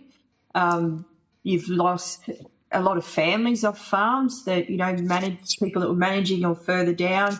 The owners of those farms have learned to deal without having those extra workers. They've made other arrangements, and they've, I guess they've got their own efficiencies. So we've lost quite a lot of families during the drought periods. Obviously, that affects your town businesses as well, your schools. So a lot of those sizes have shrunk.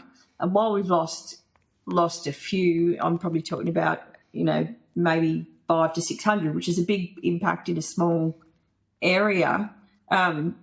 And we don't have, and it'd be the same where I said we do have a housing shortage. The reason we have a housing shortage and we've had a decline is mostly because a lot of our properties in town have been brought by people, say, from Sydney, because it's so cheap, and obviously there's some sort of benefit for them by buying them, but they sit there vacant, and a lot of them are low-level housing, ran down, that type of thing. So not only does that affect your amenity of your town and trying to attract new people, then the housing's not being used.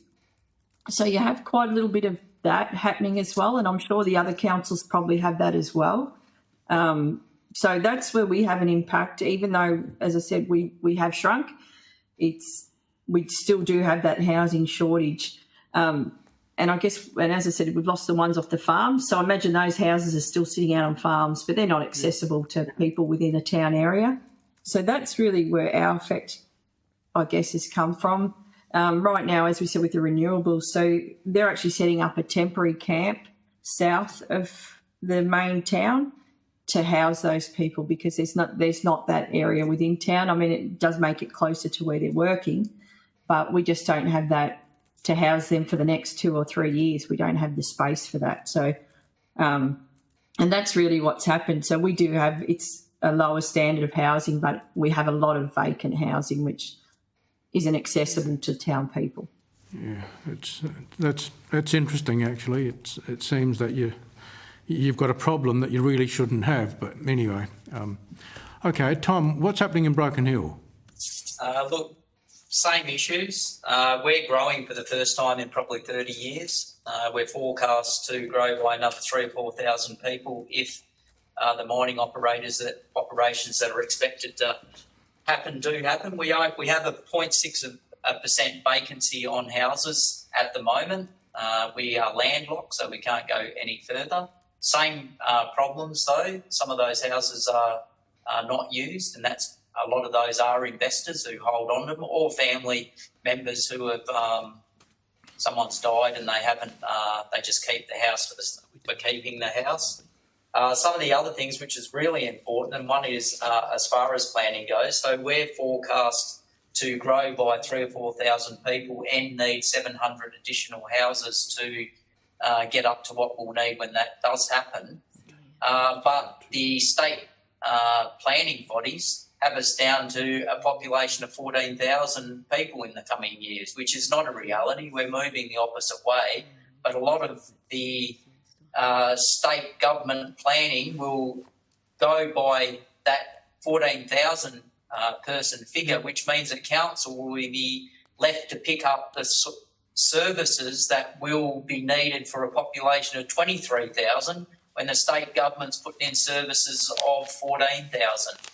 Another thing that's important, if we can talk about at some stage, is the depreciation, because it does have a real effect on the councils and their ability to remain financial.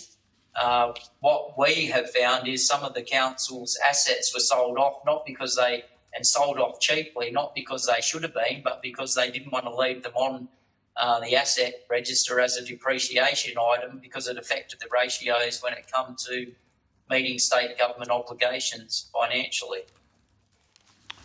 Again, that's interesting. Have you taken it up with the state government with respect to the growth? I mean, that seems to be a no-brainer. If you're growing, and they should accept that.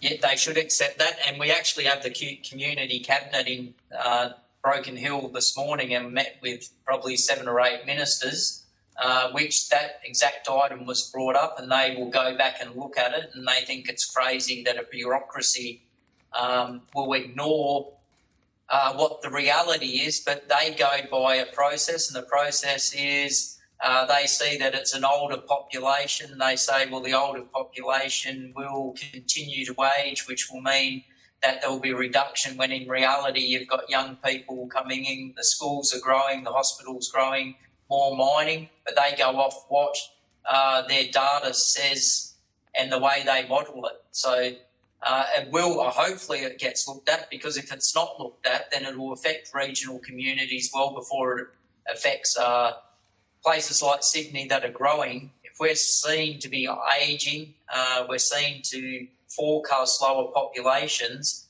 it will mean that the state government will ultimately cause the lower populations in our communities rather than the reality of it. Tom, I know this is specific only to your council, but given that you've got a state cabinet in your city right now, did they invite you to come along and do a presentation about your city's future? Yes, look, just about every minister met with us. They also met with us outside the cabinet itself. Just an interesting point, we did meet with the Minister for Local Government, Ron Honig. He's very into getting or reducing the depreciation and the annualised reporting of depreciation. He doesn't believe, as a minister, there should be reporting of depreciation on roads and those items that are there that can't make money. They're replaced as a matter of necessity anyway. So that would have a huge impact on the bottom line of many councils if they removed that annualised reporting of depreciation. He was looking at 5 years reporting. I do believe the Auditor General has actually, well, he said the Auditor General did ask the question why you would have to look at depreciating those at all or reporting their depreciation. The reality is we have to put money away for maintenance, but to have them in there as annualised depreciation item means that councils get rid of assets before they should, or are fearful of taking on new assets. Yeah, no, fair enough. We're getting towards the end of the time, so what I will do is give all of you an opportunity, if there's something that we haven't touched on that you believe should still be brought to the committee's attention, to do so that at least you get a chance to put on the table what you think is important. Anything we haven't touched on that any of you want to go? Look, the cost shifting is really important, and we probably haven't emphasised just how important it is. Financial grants are also really important, but if we can eliminate a lot of that cost shifting, it will go a long way to making our council sustainable. It's not just the cost shifting that we have at the moment, it's the continued cost shifting. As was explained earlier, just with the audit and risk committee that had to be formed, we had one. And we chose to have one, but the moment it was mandated, it's cost us a lot more than what it would have cost us when we were operating it voluntarily, and it worked a lot better. So that cost shifting, and I think that everyone would be the same, the cost shifting is probably one of the most important things, and one of the things that will cause us to increase our rates well beyond the lack of increase in those financial assistance grants. Also, the financial assistance grants, they talk about putting them up to 1%, and that'd be great, but they really do, and some of the city councils don't like to talk about it because they want a, united voice, but us regional councils need to be taken into account in a different way to what the metropolitan councils are and the way they distribute that financial assistance of grants. We have a lot more roads, we have less population, and they need to take that into account. Tom, thanks for that. Those three things that you just touched on, there's been a consistent message from the country and regional councils supporting your own comments. So, Kirsten, did you have anything? Yeah. Oh, sorry, David. Yes, I'll go to David, then sorry. I'll go to Kirsten. Yep, go on, David. Yep, sure. You want to go first, Kirsten? No, you're right, David. Yep. I support 100% what Tom said. Cost shifting, we deal with different tiers of government. So all the cost shifting seems to come down from the state government. But at the same time, if we're going, local government in Australia looks after, my percentage is somewhere in excess of 80% of roads. So we have a huge responsibility to our communities for safety and keeping those roads in a good state and trying to stay in the area where the asset condition stays at 1 or 2. And yes, I understand if we drop depreciation out, it's going to make our financial results better.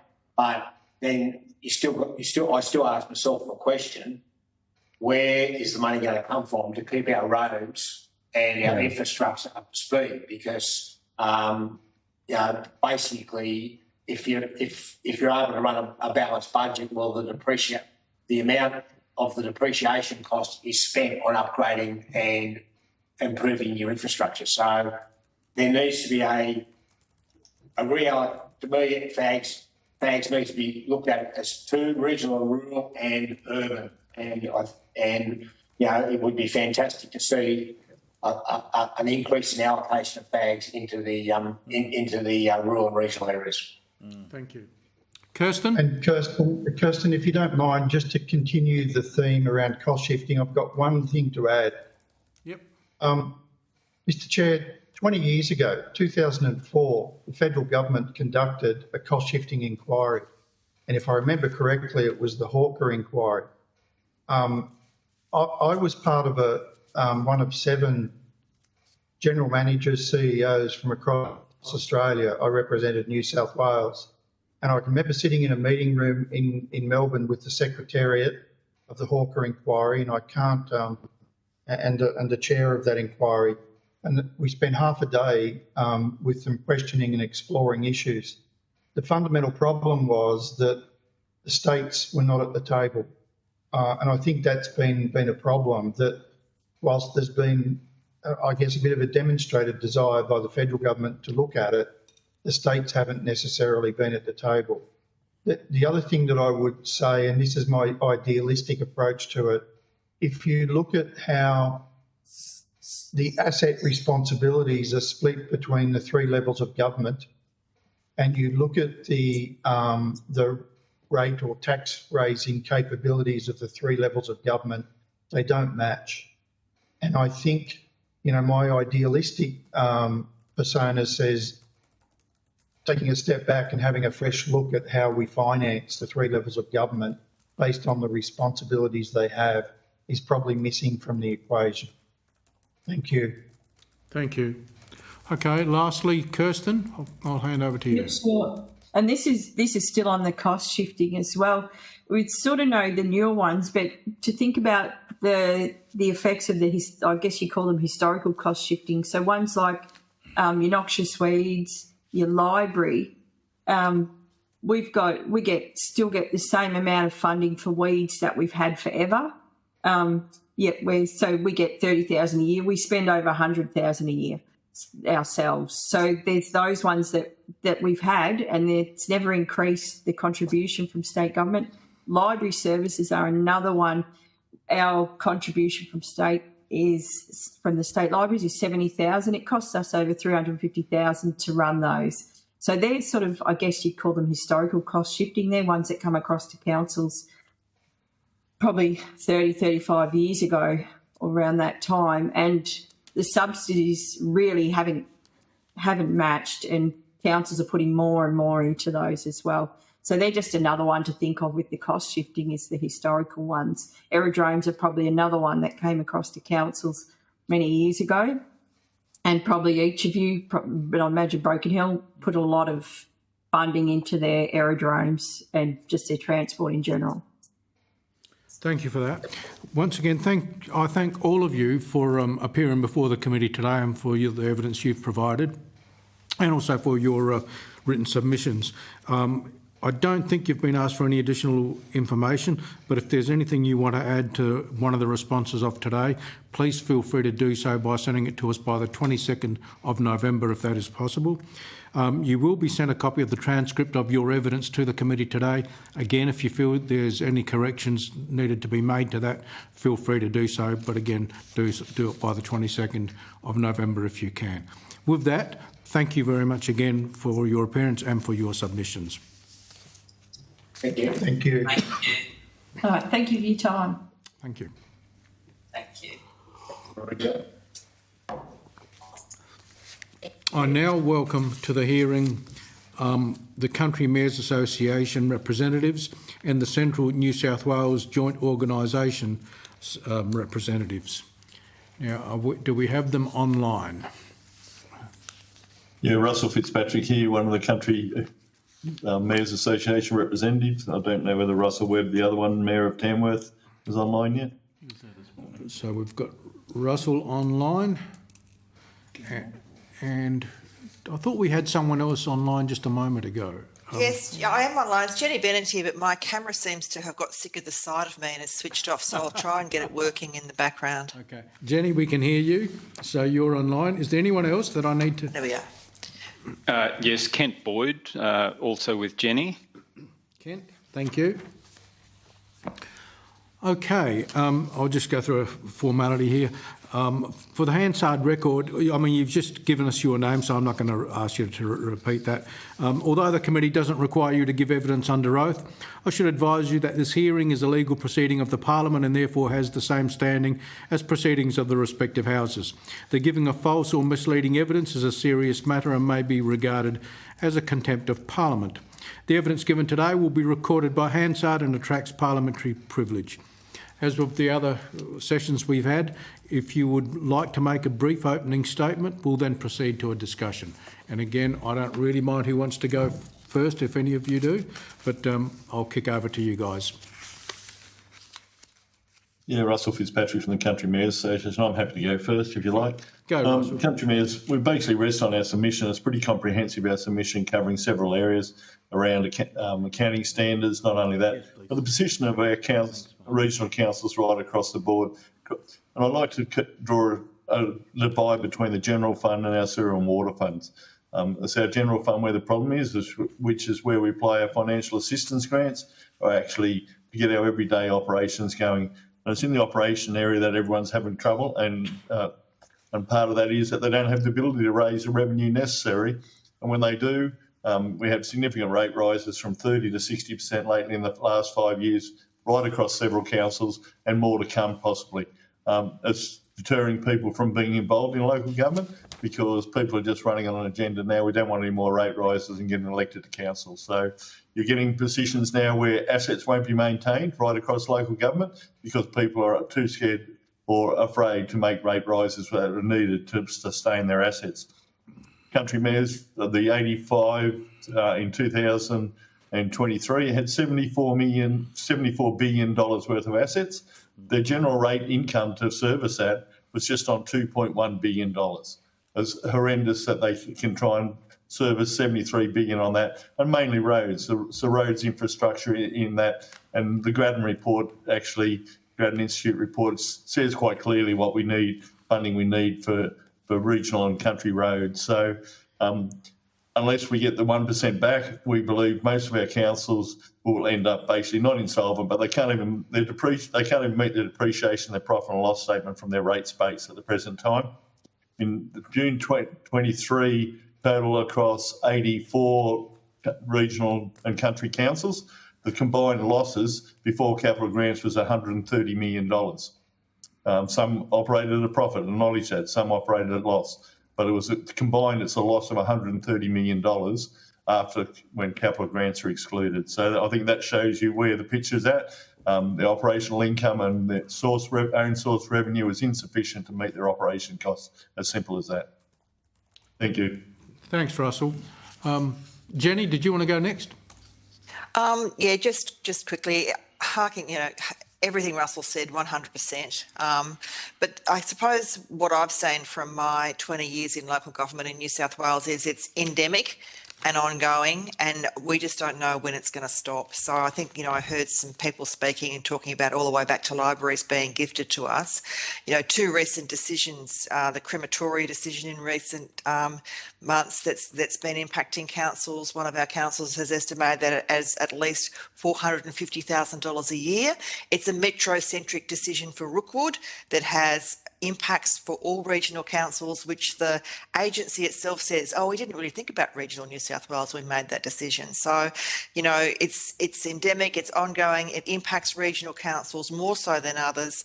And in New South Wales, it is completely disabling that we cannot have control over our own finances. And it is, as Russell was saying, people don't want to get involved in local government. And the people that do want to get involved want to make it all about less rates, because the whole special rate variation is such a torturous process here that it is very, very disabling. And I'll hand over to Kent. Thanks, Jenny. Thanks very much. And absolutely endorse everything that's been said so far. So I might just go down to a little bit sort of simpler, pragmatic approach, which is, the industry is just seeing these massive expenditure increases. The escalation is a major issue, and in the last few years, we've just as a couple of simple examples, our election running costs have gone up 24% over 3 years, so that's 8% a year. The State Audit Office has taken over the audit, and that's gone up 44%. So these are the sort of escalations we're seeing with nothing to combat them. Salaries have gone up significant. Councils are becoming the supplier of last resort. So as the state agencies pull out of our smaller communities, there's an expectation that we take on childcare, doctor housing, doctor surgeries, aged care, etc. And that all comes with no sort of financial support. The whole revaluation of assets is an issue. So every time we revalue our assets, our depreciation goes through the roof, and it makes it, as Mayor Fitzpatrick said, there's less viable every time that happens. Cost shifting, we've spoken many times, been spoken about. And then there's the things that pull down your income, such as rate pegging. So there's a real reduction every year in our rate because the rates are pegged, and no other agency that we deal with are pegged. So we're pegged, everyone else is not, and that's a major issue. And then there's the whole grant funding arrangement. I mean, we all love getting grants, but one of the biggest problems is we don't know when they're coming. We don't know how long they take to be approved. We've got current grants that have been outstanding for 12 months, and we're still not sure whether they're going to be approved or not. And then FAGs, we don't know if it's going to be forward paid or not each year, and because of the 3-year indexing, it just pulled our income down in real terms. And the federal government always wants 50%. We've now found that the New South Wales state government has largely stopped providing grants, so we've now not got the offsetting grant to apply for the federal grant. So there's some of the very more perhaps pragmatic things that the councils are facing. Thank you. Thanks for those opening comments. Again, I'll kick off and then hand over to my colleagues. The issue of rate pegging has been raised literally all morning in this hearing. Is there an end date to the rate pegging? I'm not from New South Wales, so I'm sorry I may not be aware of what is happening there, but is this just an ongoing thing? And if so, in what way are they pegged? To what limit? I'll jump in if you like, and then I'll no doubt hear from the others. So it's been around for decades. Someone can give me the exact decades, perhaps, but there is no end in sight that we can see.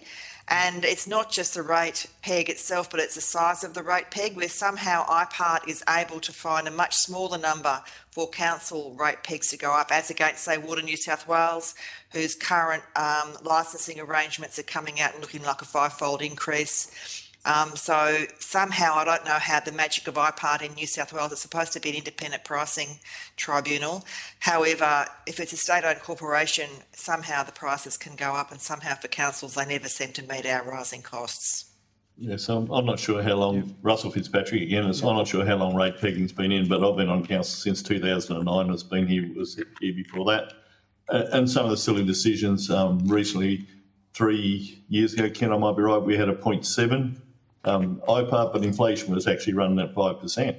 And yet we had a 0.7 IPART rate increase to councils. So, and on top of that, we had a wage increase of 2.5% that was mandatory to public service in New South Wales. So we're already behind. Again, all you were doing was losing money before you started in the year.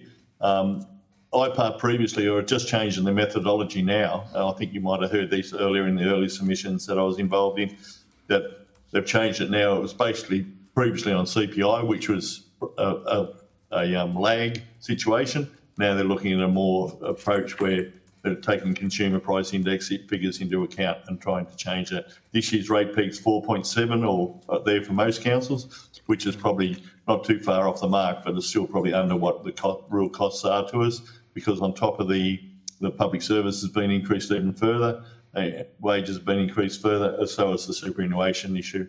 So when you add those in, we're actually going backwards even with the 4.7%. Yeah, and just in support of those comments, the other point is that many councils are putting up special rate variations and they're being approved. So IPART are actually looking at them, reviewing them, come to the determination that they need to be approved. So, because there's so many going up, I think it is almost evidence that there needs to be a different approach, because everyone's got to go through these special rate variations, and they are traumatic, and it sets the council up against the community often, and it's a very difficult process. And the idea, Russell Fitzpatrick again, and the idea of the special rate variations when they were introduced was that you wanted to do something outside your normal for your council, for your community. So you put in for a special variation and you got the community along to take them along on the walk with you, which was great. We did that to upgrade all our sports grounds, and the community bought into it and they wanted us to do it. But now what you're seeing is there's actually special variations just to meet infrastructure renewal costs, which should be part of what we're funded to do on a long-term basis, and we should have that funding there to do it. But it's actually nothing new for the community. It's just to meet operational and renewal costs of current infrastructure. Yeah, no, look, thanks for that, because my understanding is that local government CPI, if I could frame it that way, is generally higher than normal community CPI because of the focus so much on, say, construction roadworks, which generally go up by more than your normal CPI. And in fact, I think, Russell, you talked about a 30 to 40% increase in maintenance costs in your opening statements. Yeah. So tell me, have Russell, you totally agree, and the CPI figures don't cost indexes across different industries need to be taken into account. If there's 70% of your work, as in Bega Valley Shire, is on road work, well, we need to look at what the cost indexes are for those road works, bringing of materials in to do your road properly and everything like that. So if you're not adding those into what your IPART figure and what you're allowed to increase your rates by, you're just going behind every time. So has the New South Wales Regional Organisation of Councils, or LGA, made a formal submission to the state government about this issue? Constantly. I mean, it's just constant. The local government in New South Wales measures the knock-on effects of cost shifting. It's from our perspective, we have made a submission. There's a concurrent submission on for the state at the moment, as well as this federal inquiry. I actually got a bit confused when informing my members of whether this was a federal or the state one. We're constantly providing feedback to levels of government, local government, New South Wales or elsewhere, on what is bleedingly obvious to us, and yet the dial doesn't shift. And I heard one of the general managers in the last session talking about his time working at a table in Melbourne however many years ago. It's, at the end of the day, it's probably constitutional recognition that's really going to get us there, or something along those lines, which that sounds like a torturous process, worse even than SRVs. But at some point in time, really some genuine assistance and trust and, you know, collaboration with all across all levels of government has got to be the way to go. Thanks, Jenny. Yeah, Russell Fitzpatrick, and I just want to touch on something Kent brought up, and it's that we end up as a local government in rural regional areas as the last choice operator. We have 2 childcare facilities, but we have a need for over 200 places, and we only have 90 places. That means there's people that can't get back to work, and we've got a job and skill shortage. Those people can't get back to work because the childcare is not funded, and we can't get private enterprise to increase their establishments. So council has to take it on and take the risk of it not being profitable. And on top of that, then the lower social economic part of our community want to use that childcare as well, and we don't get payment out of it. So, and it's pretty hard to chase that part of the community for any type of payment. So outside the government assistance they get, we actually run all our childcares at a loss, basically. We're subsidising it. But if we don't subsidise it, we won't have people in the workforce. And as a catch-22, we need those people in the workforce for our economy to continue. So there has to be a better way that it gets funded and work it out. But I guess when it comes to childcare, if you say, do you rate pay, they say, oh, that's not council's purvey. But if we didn't do it, we'd have another 100 people that can't go to work. So you're caught up in what's the logical decision. If we just want to run our council on a pure business basis and run at a profit and not increase the rates, that's well and good if that's what the community want. But I can tell you that's not what the community want. Our community want every service they got now, and they want it increased, and we're stuck with no way to increase our own source revenue because of it. No, thanks, Russell. Thank you. Helen, I'm going to hand over to you. Do you have any questions? Thanks, Chair. Thanks to our witnesses. I'm a bit demoralised listening, actually, which is no use, is it? That's why we're doing this committee, because the problems that you're outlining are so evident with the examples that you're giving. I think in particular, I just wanted to explore one element of this, and it's only one element of the greater problem that you're describing, and that's around childcare. Early education and care, as we know, is fundamental to the success of little children growing into adults, and getting them off to a start that kind of breaches that divide that can happen if some kids get early education and care and others don't. Also, to your point, that it's fundamental to the economic success of their parents and the broader community that we have affordable, available childcare. I imagine in your patches that very, very thin markets in terms of any other providers. You've indicated that by council having to step into that space. Have you got any suggestions around knowing that early education and care does fall into the remit of the Commonwealth, around that, what might assist you from the Commonwealth when it comes to early education and care? Would it be greater opportunity for the capital investment into the centres? Would it be underwriting when there's thin markets of numbers of children and families? What would it be? Kent, do you want to start? You look keen, or I can start as well. Look, I'm happy to start, and it's a vexing question, to be perfectly honest. I think it does deteriorate the further you go away from the centres as well. So we, for instance, run a family daycare service, and we're also running childcare and a preschool at the moment. If you go further out to, say, our friends further out in the west, you find they're running just about everything. So they're running doctors, they're running childcare, they're running aged care, they're running... So the more you get to the bigger centres, certainly the easier it is.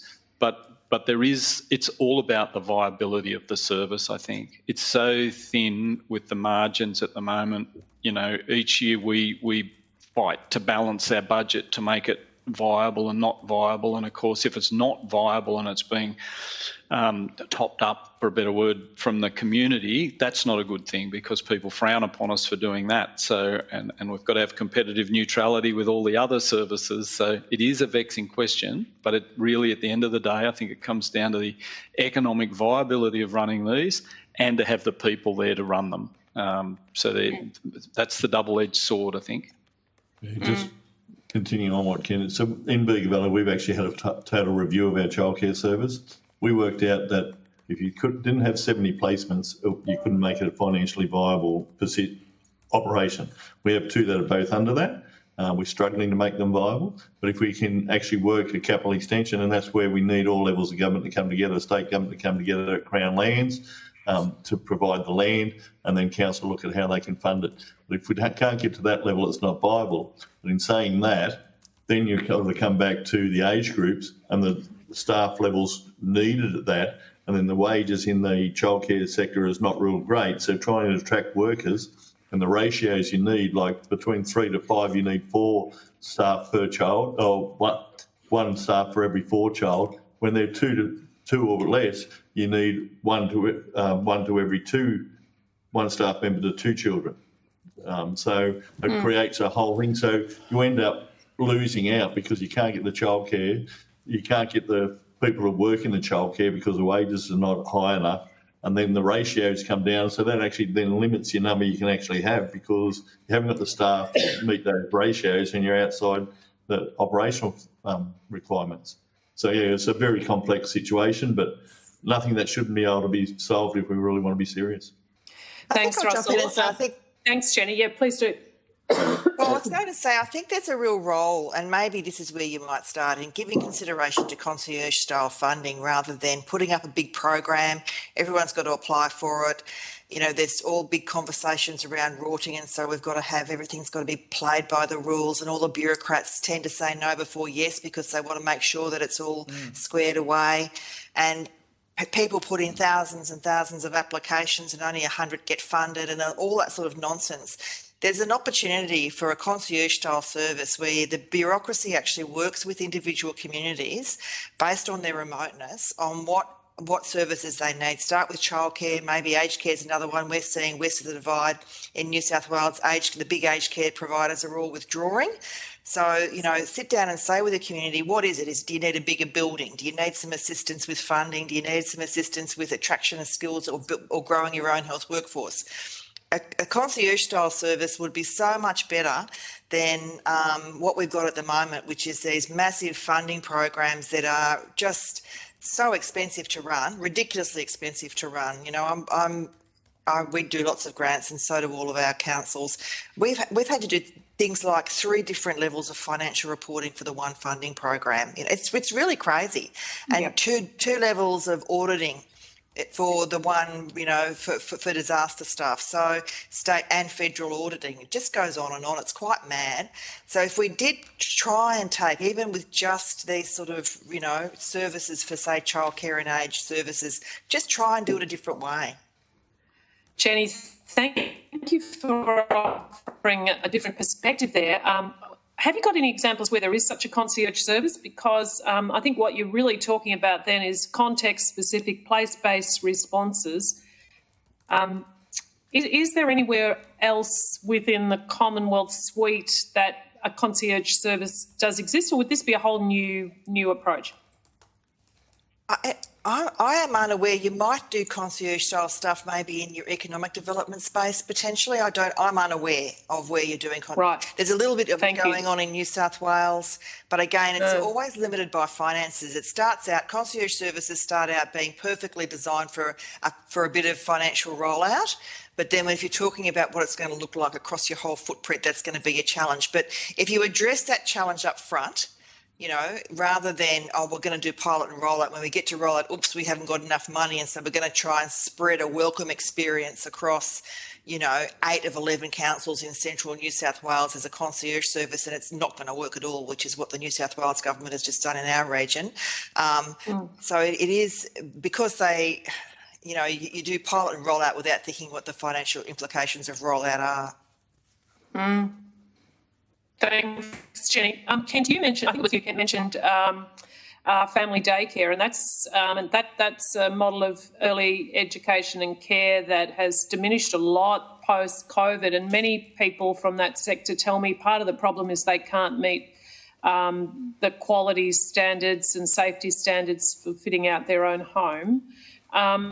Is there a role, an opportunity for example, a space to be made available and then family daycare occupy that space, which is, I've heard a few people suggest such a thing. Do you think such a thing is viable, and potentially the Commonwealth Childcare Fund could do upgrades on the capital works of a council space, for example, and then the independent family daycare providers utilise that space? Yeah, it is a little bit difficult because in our circumstance, for argument's sake, we have a lot of hamlets or smaller villages, and that's where the beauty of some of these programs, the family daycare programs, can work better, because you can have a carer in a village that's might only have 200 or 300 people in it, but they're a very important component. So yes, in the bigger centres it would work okay, but it's probably not that effective then when you're putting it into some of these smaller areas, because we have Tullamore and Trundle and Peak Hill, and there's a whole heap of different ones. It is still really difficult though to get carers in those areas because of all the rules, and I mean it's hard to walk away from the rules, to be perfectly honest, because you've got to have all those. But in the smaller centres, if you can get a carer, it works quite well, because you can't afford to provide a facility. The parents still need someone to look after their children. So it does work. But the onerous sort of nature now of all the rules, which I don't know how you get around, or we can't get around really. And we don't want to either. We want high quality for sure, and safety. No. Yeah. All right. Thank you all. I'm particularly interested if you do hear of any, or not hear of, if you think there is something more that can be looked at in that space. I'm very curious to hear it, because it's so fundamental. There are so many childcare deserts across our rural and regional footprints, and I'm very, very aware of the ripple effects that has for our workforce and communities. Thank you. Just Kent Boyd again. Kent? So I would just say in relation to that there's probably a great opportunity to pull all those experts together in a bit of a forum so that you could talk that through, because the people that are running, certainly from council for facility operators, for instance, are across all those issues, and I'm sure they'd have some wonderful ideas. So a forum with all those people together, I think, would be very worthwhile. Yep. Terrific. Thank you. Thanks. Okay. Very much. Thanks, Jeff. I'm going to go to Tracy Roberts. Tracy, are you on the line? And if so, do you have any questions? Yes, I have. Thank you, Chair. And given the fact that I appear to be losing my voice, I'm definitely in a listening capacity rather than a speaking capacity. Okay. But I would like to say a huge thank you to the teams for their clearly highlighting their concerns with regards to sustainability and also challenges that they're currently facing. And being in local government myself for a number of years, I can fully understand their concerns. So, Chair, no questions from me, but definitely listening very intently. Thank you. Thanks, Tracy. I have one other question, and then I'll ask each of you if there's anything that we haven't raised with you, if you'd like to bring to the attention of the committee. And my question is to all three of you: does climate change, or has climate change added to your annual operating costs?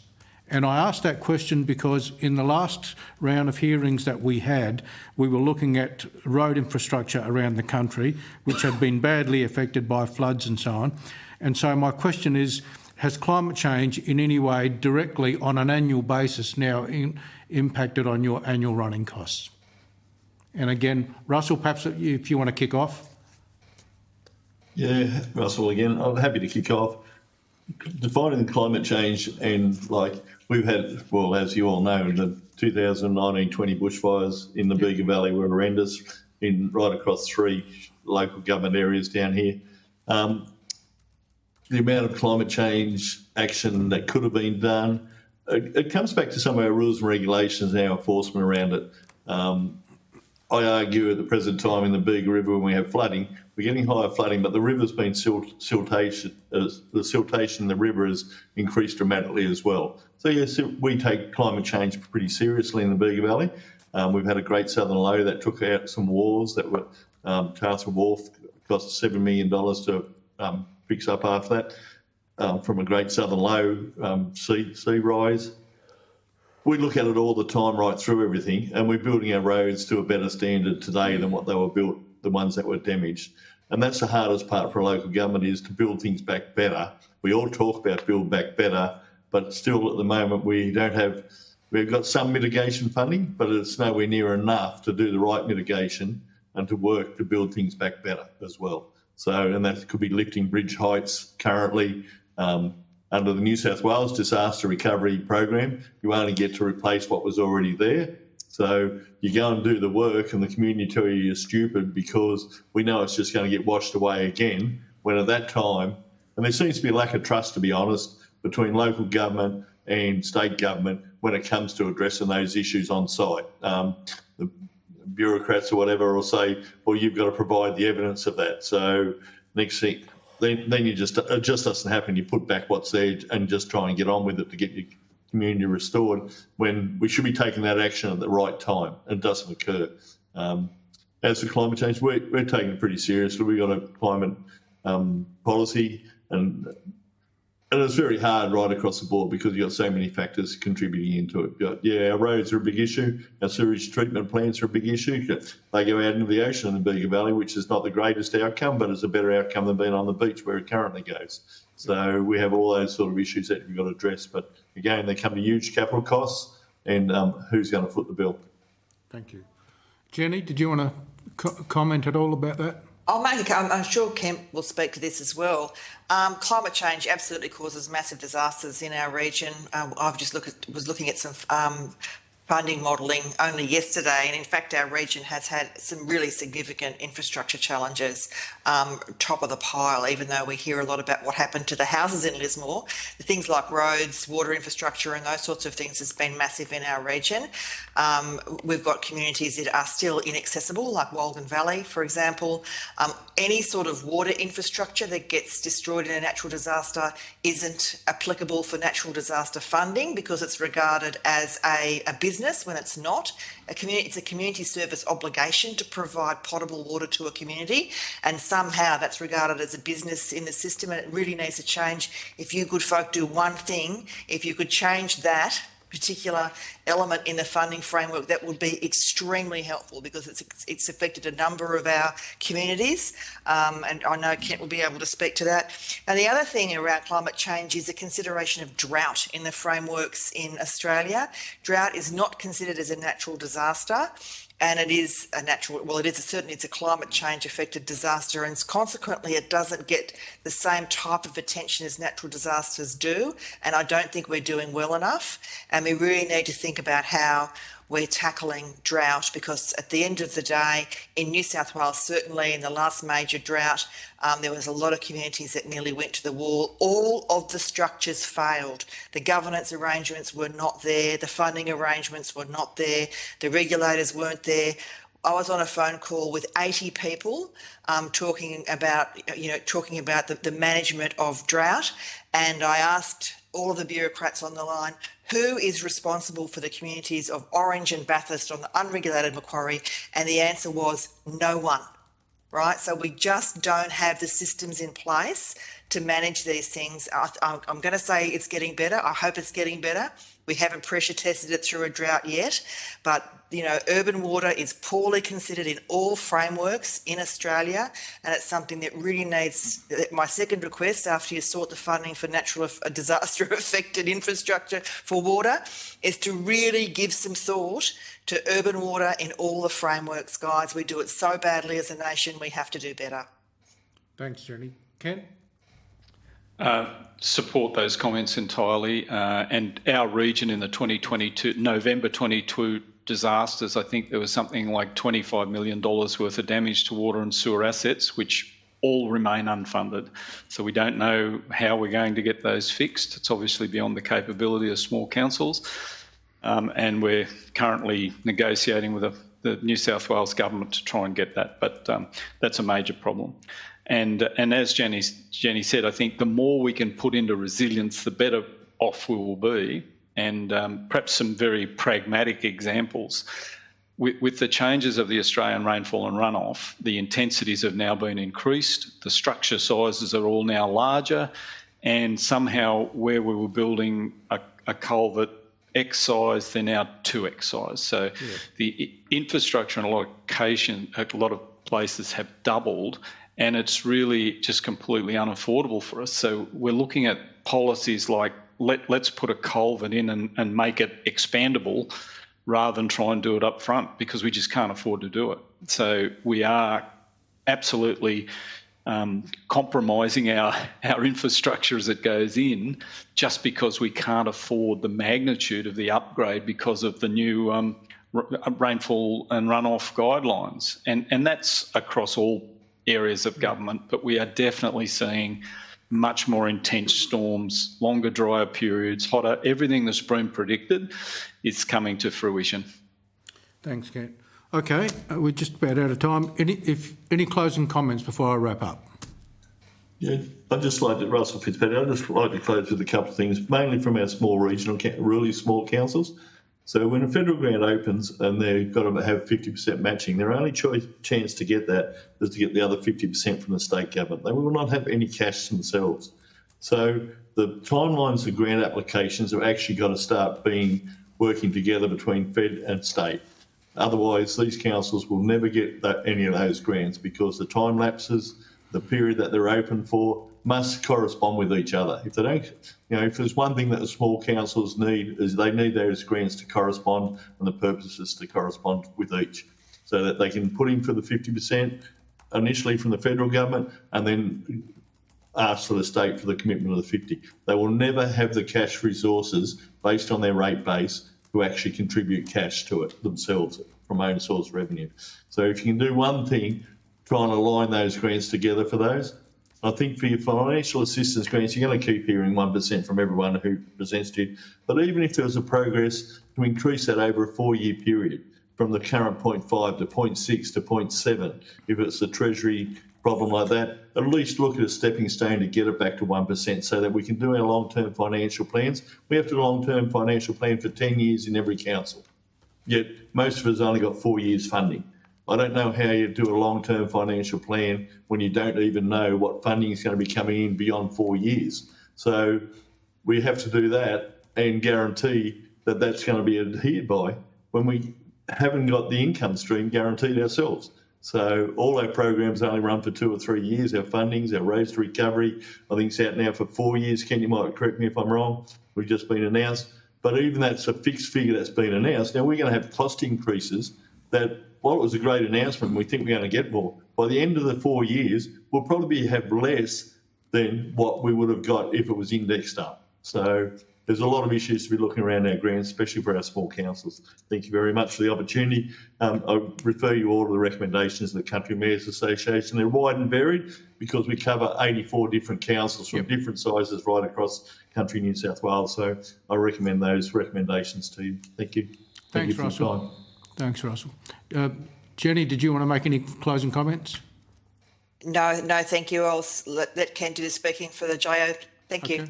Ken? Yeah, thank you. And so we endorse the Country Mayor's submission 100% also. And I think Mayor Fitzpatrick covered most of it, but The other thing to consider, I think, is federal grants are, and state grants are, as Russell said, often completely different. They don't align, and they don't align with what often the communities are after. So we go through a process of our integrated planning and reporting, which requires us to go out and talk to the communities. We talk to the communities, they come back to us and tell us the things they want, and often a grant comes out that's completely unrelated to those things. So we often put in for it and we get it, and the community go, why on earth would you put in for, you know, a tourism grant when what we really need is our road fixed? So I think if a lot of those grants that were now fortuitous were combined and just given to us as a part of the increase in the FAGs, as was talked about, it would give council certainty and allow them to plan into the future, which we can't do at the moment. And, you know, there's an expectation that we run our business as well, but quite often we have no visibility of the grants whatsoever. So certainly, again, FAGs to 1% of taxation would make a massive difference, even if that was at the expense of pulling down some of the grants we're getting currently, and that's distributed more fairly and equitably across the sector. Thank you. Kent, thanks for that. And I thank all three of you for appearing before the committee today and also for your written submissions on behalf of your organisations. You will be sent a copy of the transcript of your evidence to the committee today. If you feel you need to make any corrections to that, please contact the Secretariat by the 22nd of November and do that. I don't think you've been asked for any additional information, but again, as I say to every person who appears, if there's anything you want to add to one of the answers today that you didn't think of at the time, again, feel free to do so. All right, with that, I thank you, and we suspend this hearing until 2 p.m. Thank you. Thank you. Chair, Russell and Kent.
second session of today's public hearing on the standing. G'day, welcome. We're just going through the formalities, and we'll get you to introduce yourself in a minute. This is our hearing today. Is our committee, the Regional Development, Infrastructure and Transport Committee's inquiry into local government sustainability, as you all know, and thanks for your submissions. We've acknowledged country this morning, and our committee resolved in, a couple of years ago now, the start of the committee for this term of Parliament, that will be broadcasting on the Parliament's website, and the proof and official transcripts of the proceedings that we're about to embark on will be published on the inquiry website, and I'll explain later how you'll have an opportunity to check them and make sure that they're all good and correct. Those present on this public hearing today are advised that filming and recording are permitted during the hearing, but we always remind members of the media of the need to fairly and accurately report the proceedings of the committee. I'll introduce my friend Tracy Roberts, because she's coming from WA, but she's on mute, just to save you the time so we can get started. Tracy, thanks for being with us, and it's a bit earlier over there in the west, but really appreciate your time. I'm Luke Gosling. I'm the chair of this committee and the federal MP up in Darwin. So I flew back from Canberra last night, so it's good to be home for about a week before. To understand that complexity means that we don't have accountability in the system. And so whilst I can't point to a finger on a dollar amount of what the cost shifting is back to local government, the fact that we don't have a proper plan, the fact that we don't have a really good focus at a federal level and then a state level and in partnership with local government, who are responsible for dealing with the single largest component of the waste stream, means that we are cost shifting to our communities an enormous amount of dollars that they should not be paying, and we're providing very, very poor signals to the market that we heavily rely on to provide waste services. I can't stress to you the amount. Here in Hornsby, we will spend something in the order of $36 million in the next year for a population of 150,000 people, just to pick the bins up and move them and move the waste. It's an extraordinary $680 is what we charge every household to manage waste. If you're an average rate payer in this LGA, $1,480 supplies every single other service that council can provide to you. That's our sports grounds, our roads, our community facilities, our libraries, our development assessment, you name it. Yet $680, like about 30-something, over 30%, almost 40% of that cost goes to one service. So I probably wanted to labour that point, because I think we're, particularly in metropolitan Sydney, we are sleepwalking into the middle of a waste crisis. I won't spend too much more time, but if you're looking at things that can be made better in the longer term, that's certainly an area that I think the committee could well value some attention. A couple of other matters that weren't raised in other submissions. The red fleet, you may have heard of, the rural fire service fleet of vehicles is currently accounted for on council's books across the entire state of New South Wales. A ridiculous process whereby the councils that don't, in real terms, own the vehicles, maintain the vehicles, use the vehicles, have no control over those assets, but are required to keep them on our books, depreciate them. The cost shifting there from the state agencies and the state government is, in particular, again, for our rural and regional, but also for organisation, for councils such as us that have a peri-urban area, that's a significant impost on us as well. I could probably roll on a number of other areas, but I think in the end the other speakers have already covered, I think, broadly. In terms of the makeup of our dollars, it's relatively similar amounts to what has been outlined there previously. You probably find that the majority of councils in the Northern Sydney region are a little different to Northern Beaches in that we probably have a slightly higher dependency upon rates rather than other fees and charges. our grants probably can constitute probably a slightly more significant value of the overall sort of revenue sources for those councils. That in itself, because of the uncertainty and the fact that the grants are usually tied to, as I might sort of unkindly say, shiny new things, means we're creating these longer term sort of financial liabilities that strain our finances even further. So some certainty around those grant the tying of those grants and what we can use them for and how we can better build that into our planning processes would make some sense. But I think I'll leave it there if I can, Mr. Chair. Yeah, good. Thanks, Stephen. I'm glad you laboured the point on waste because, yeah, it's a significant area that we can improve on. I agree. Helen, I'll hand over to you for some questions now. Just for everyone's info, we've got probably a bit under 15 minutes left, so just, yeah, try and make your answers pretty swift so we can get through a few. Thanks. Thanks very much, Chair, and thanks to all our witnesses. Really interesting evidence you're giving us and so different to what we hear from our rural councils on many issues, but a few similarities as well. I just want to warn the committee, I'm about to lose power here. I'm out in rural Australia and internet's shaky and the power's about to go off.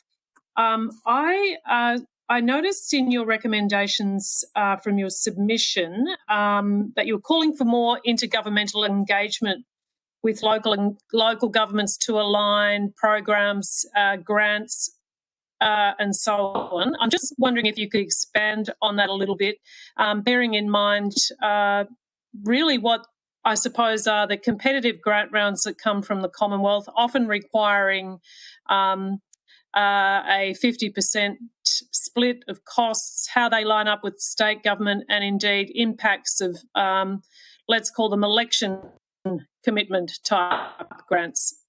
Just the implication of those streams of grant money, please.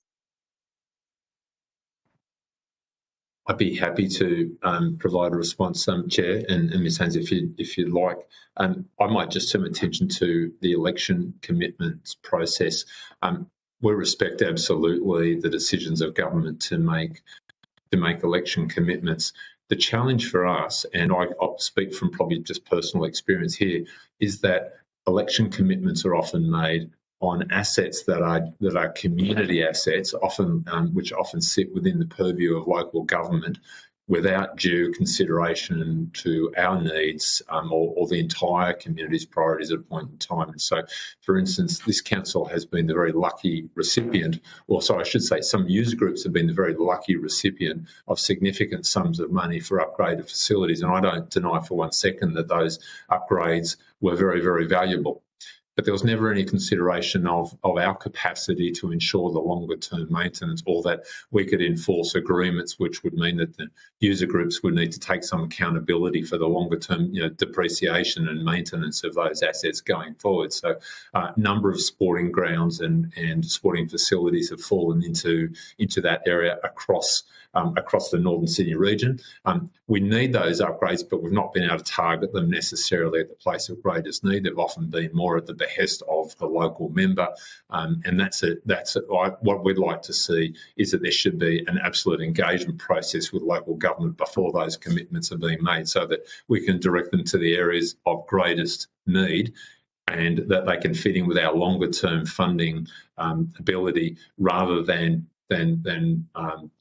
being sort of forced upon us, if you like. It's very difficult as a council to turn around to a sporting group that's agitated to a local member, and the local member has managed to secure potentially a multi-million-dollar grant, yet it never sat within our strategic plans, and we'd made we hadn't sought to include it in our longer term planning, and that becomes a real struggle for us. Yeah. Thank you. We've never done that, have we, Helen? So always supporting things councils already want to do. I just think the grant process, I'm just interested to hear from various witnesses, because we have such a strong call for untied grants and greater investment in local councils in a way that provides a line of sight and longer term security of planning. And there's a lot of other inputs that are going in, and I just wonder about value for money for you and for the broader taxpayer, and what would in fact ultimately be the most beneficial for our citizens, really. Chair, I will put that power is going to go off, so I'll try and come back in by mobile phone just to listen, but I'll finish my questions there. Thank you. Thanks, Helen. Carolyn or Craig, did you want to add anything to that sort of line of questioning that Helen had? Through you, Mr. Chair, no, not really. I think the untied grants is really where we need to be, because that will help the foundational issue of the financial sustainability of all our councils. That would be all I'd say. Thank you. Carolyn? Yes, I'd support that. And just to add around the matching funding as well, requirements, it is very difficult for us often to meet the 50-50 requirements, and there are also 2/3 requirements, which is still a struggle. It is typical around those mitigation and adaptation grants, which is what we're really hungry for at this point in time, and we'd love to see that move to more of a 100% funding model for those critical projects. Can you give me an example of an adaptation grant? There are New South Wales grants that we receive for here. We clear out the lagoon at Narrabeen Lagoon every second year, and we get support from the government. They'll fund 2/3 of that work. It costs us $1 million every time we do it, and we're able to get funding so that the council's contributing 1/3 of that project.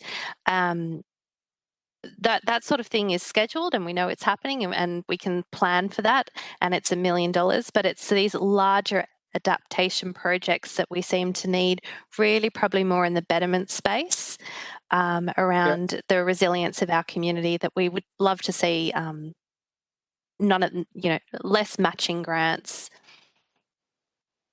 Yeah, more money, less matching grants, and if there needs to be co-contribution, then 50-50 becomes difficult for local government. What I'm hearing loud and clear. Thank you. I just want to check in with Tracy to see whether you had any questions, mate. Thank you, Chair. I just want to say at the very outset of this presentation is a statement made, and that is that the love for local government. And I have to say to the teams, that has definitely shone through. Your pride in what you do is there for all to see. Chair, I'm actually losing my voice, so I'm listening rather than speaking, but I would like to say that I've read the submissions very carefully, and thank you for that. And you've clearly articulated the challenges that you face that we can understand. And especially I spent over a decade of my life in local government, so I fully understand where you're coming from. And I'd just like to say a huge thank you for all the time you've taken to the submissions and presentation. So, but given the fact that I'm losing my voice, Chair, I think I'll do more listening rather than speaking. Thank you. No worries. You, and as a former mayor and head of Welga, I know just for the information of our witnesses, you're a great advocate for local government, and thanks for being there. And Helen's losing power. 18% on my phone, so we'll be right for the next 10 minutes or so. The population growth challenges that Northern Beaches mentioned, and I think it was Craig maybe that mentioned, when you've got growth areas and you need to provide sporting facilities because that's what the population wants. I won't call them ratepayers. The Australian citizens that live in your local government areas. How much of a pressure is that being, and for growth areas, is that something that you think the federal government can play a role in if it's, and if it was tied to growth areas where there was quantifiable population growth, funding for new assets, keeping in mind that we've already heard some evidence about maintenance of assets. But does there need to be like a bit of a rule about us if we're going to have if we're going to provide funding to build a new facility? Is it fair enough? Is it fair enough that then the local government, if it's asking for funding for a new, say, soccer oval or what have you, that you can meet the maintenance costs? I would hand that to Stephen and or Caroline for big growth areas, but yes. Any yeah, Mr. Chair. So I might give it. I think I think it's not unreasonable to suggest that you've got to have some degree of tied nature of funding for some of these things. And like the example I might just turn to is the housing accord, which obviously has, across the country has a very significant a number of new dwellings that need to be provided so that, we can hopefully address, the critical need to provide housing. With that housing need comes obviously a need for infrastructure, and that's probably the key thing. So I suppose the nature of understanding then what the key needs are going to be in those growth areas, whether they be greenfield growth areas or whether they're infield growth areas. So to give you an example of Hornsby, we have identified a location which can provide for 6 new sports grounds. And in fact, our council spent $25 million acquiring that site in 2016. It's going to cost us about another $70 to $80 million to fully develop that facility. Seems like a lot of money. Seems like an awful lot of money. But that's 6 new sports grounds that would provide us. We're struggling to attract any interest in funding for that. But so I asked the team, said, well, okay, if I had to go somewhere else and try and create a single sports ground somewhere else, go and do an exercise for me. And the team went and did an exercise. And when you look at the cost of land in Sydney, so if you can even find sufficient land to buy enough land for one sports ground, a small car park, a small amenity block, the cost of that land in Hornsby, and we're not the most expensive LGA by a long way, that was around about $70 to $75 million, with another $25 to $30 million worth of cost in developing that single sports ground. So all of a sudden, what we're looking at here is $95 million to provide a single sports ground. Yet we've come up with a proposal, so for instance, as one example, where we can deliver a much larger number more efficiently. I suppose the point I'm making there is that that infrastructure there will support growth that could happen across a much wider array. And I don't think we've yet got a really good handle on what's the best way to deliver infrastructure that's going to support the growth no matter where it is that it's actually going to occur. And I think there's a lot of work, and I think that's the point of some of our submissions, which talk about some genuine collaboration across federal, state and local government. And that's the bit that's kind of missing in all of this, that the answers are there. And we're an incredibly lucky society. We have funding capability to do much of what we need to do. We just need to all get better at doing it. And so I just give that one example around sports grounds because I think it's really pertinent. Thank you. It's a good point. Genuine collaboration point is, is what we need.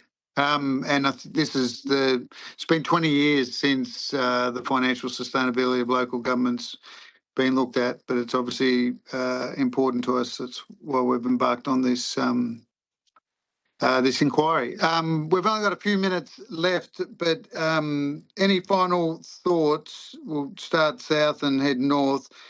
But I also, if you wanted to just quickly reflect on, the added cost to your local governments, those that are, have hordes of tourists coming, and how you can better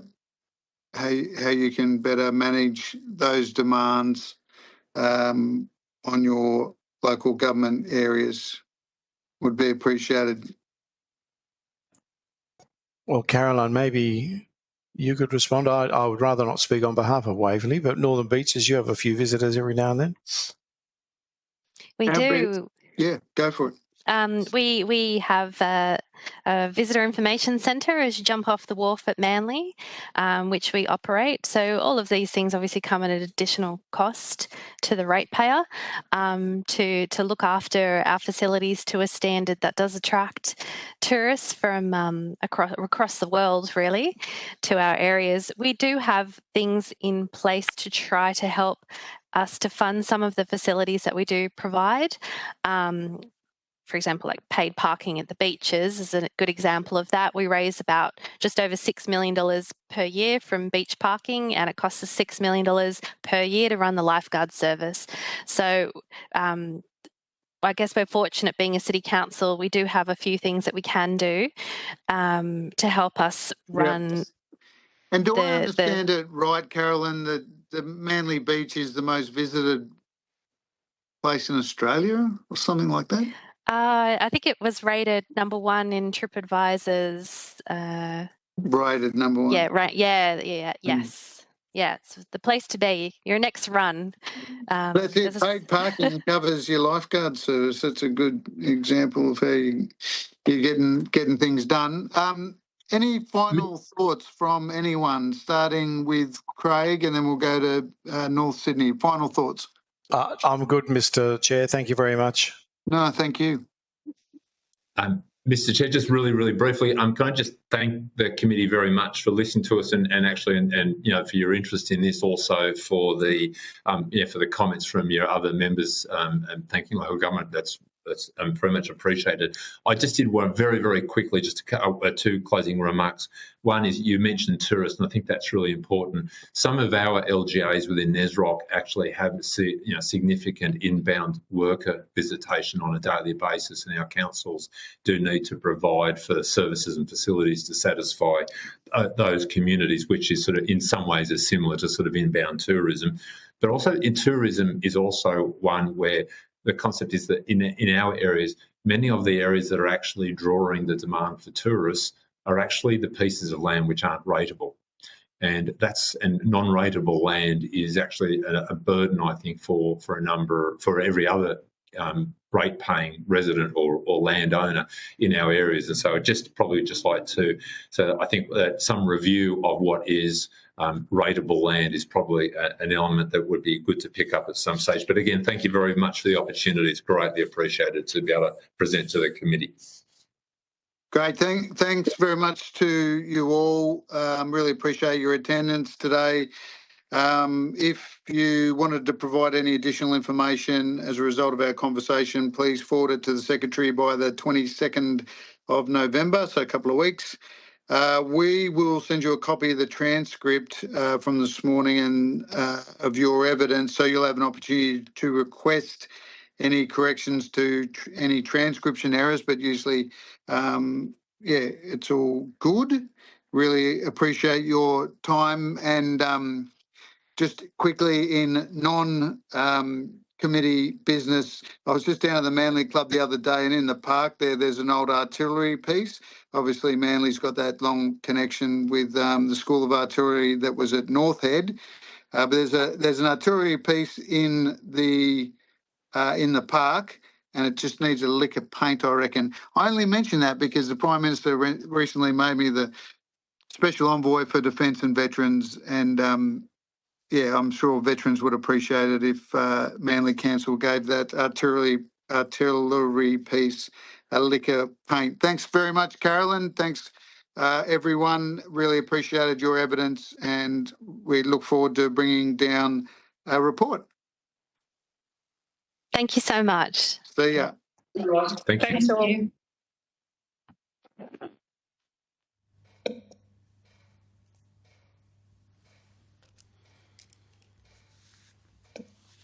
Okay, ASU mob getting online. I am just going to disappear for a few minutes, and I'll be back to kick off this session. Thanks, everyone.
Here's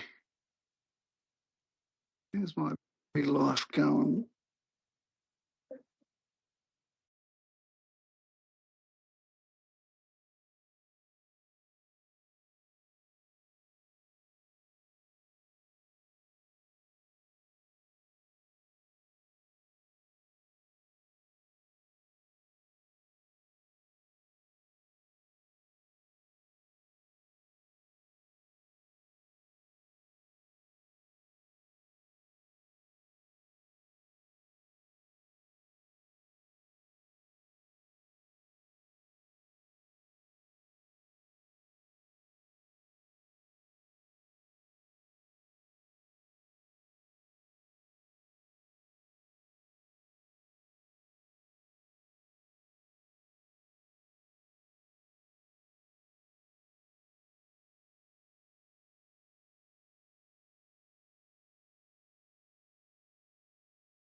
Hey, g'day everyone.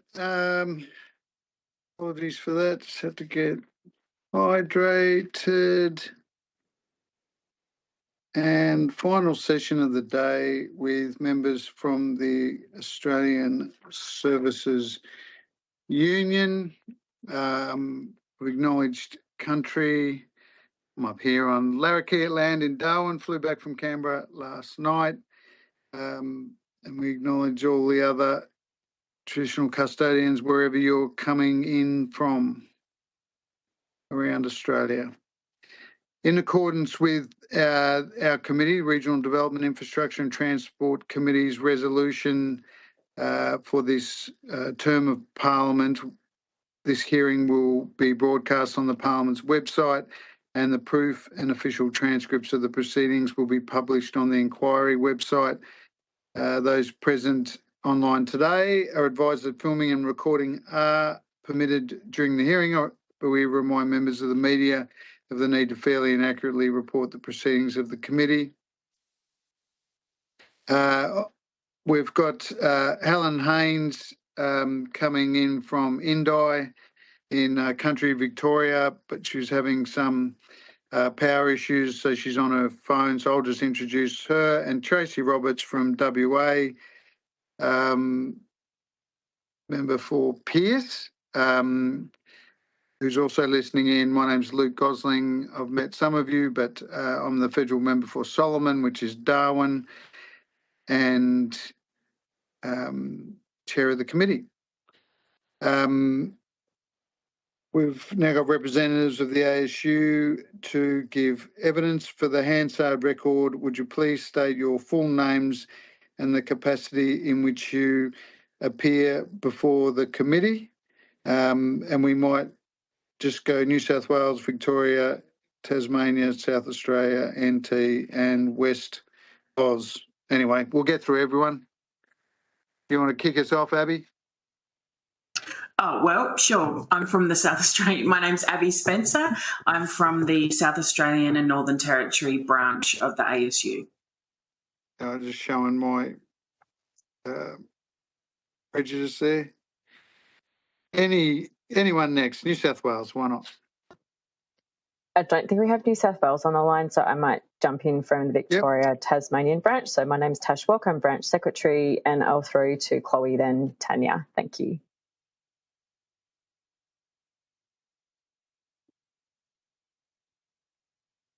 Chloe or Tanya there? Yeah, Tanya Goddard here from the Vic Tas branch of the ASU. So we've got Vic Tas, we've got Tash, Tanya. Anyone else? No. WA?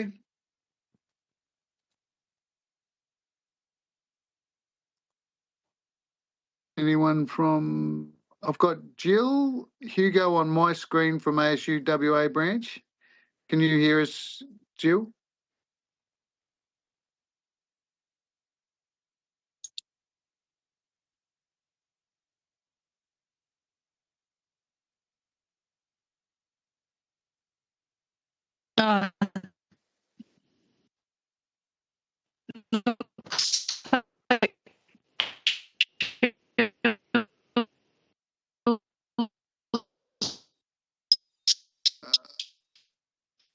I'm not sure if that was you drawing, Jill, but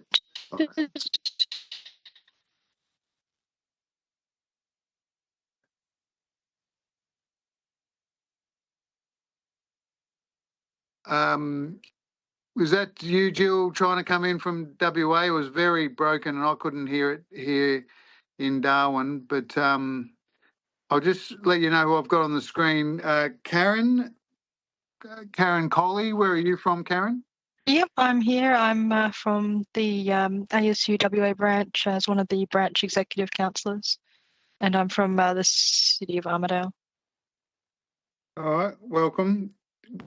I think that was Jill trying to chat to us, but was it broken for you as well? Could you not hear her, or is it just me? I couldn't hear anything that Jill was saying. It was like Jill was muted, unfortunately, for me. Okay, no worries. You might be talking for WA then. I've got a Chloe on my screen. Chloe Schlemets, can you introduce yourself, please? Hello, I'm an ASU delegate. I am an asset maintenance officer for the Mansfield Shire Council.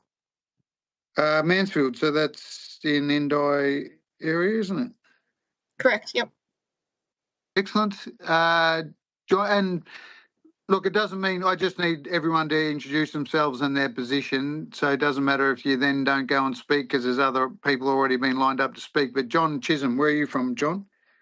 Yeah, John Chisholm, ASU workplace rep at McDonnell Regional Council in Central Australia. The Territory, you beauty. NT. Great. Chloe, did we had Chloe? Where are you from, Chloe Schlemets? Yep, that was me. I'm from Mansfield. Sorry, I didn't write it down. Sorry, Chloe Mansfield. It's really, I'm just on my phone and I'm just flicking between different. We couldn't hear Jill before. We've got Abby from NTSA. Anyone else there wanted to introduce themselves, please? I'll go ahead. Hi, my name's Tom. My name's Tom Wemborne. I'm a branch executive member representing local government, and I'm at the City of Albany, which comes from Menang Noongar country. WA. Good on you, Tom. Anyone else? I'm Maggie Lestrange. I come from South Australia, Adelaide, from Ghana country, and I'm one of the vice presidents of the ASU. Great. Thanks for joining us, Maggie. Anyone else who might be speaking, you need to just give us your full name and your position, please. Great. Okay. Sorry to jump in, Luke. I'll introduce myself if I can, please. My name's Sam Katisti, branch delegate here in SA. I'm a works coordinator, civil works and services here at the City of West Torrens. Welcome, Sam. Thanks for joining us. Anyone else? And I'm Kristen Gilbertson. I'm the president of the ASU SANT branch. I'm also a rates officer at Alexandrina Council. Where's that, Kristen? At the mouth of the Mighty Murray River. Is that the Coorong? Is that what they call it? Yeah, Goolwa. I'm based in Goolwa, but Coorong is part of our council area as well. Great. Thanks for joining us. Last call. Anyone else? Jill, do you want to try and, from WA branch, did you want to try again?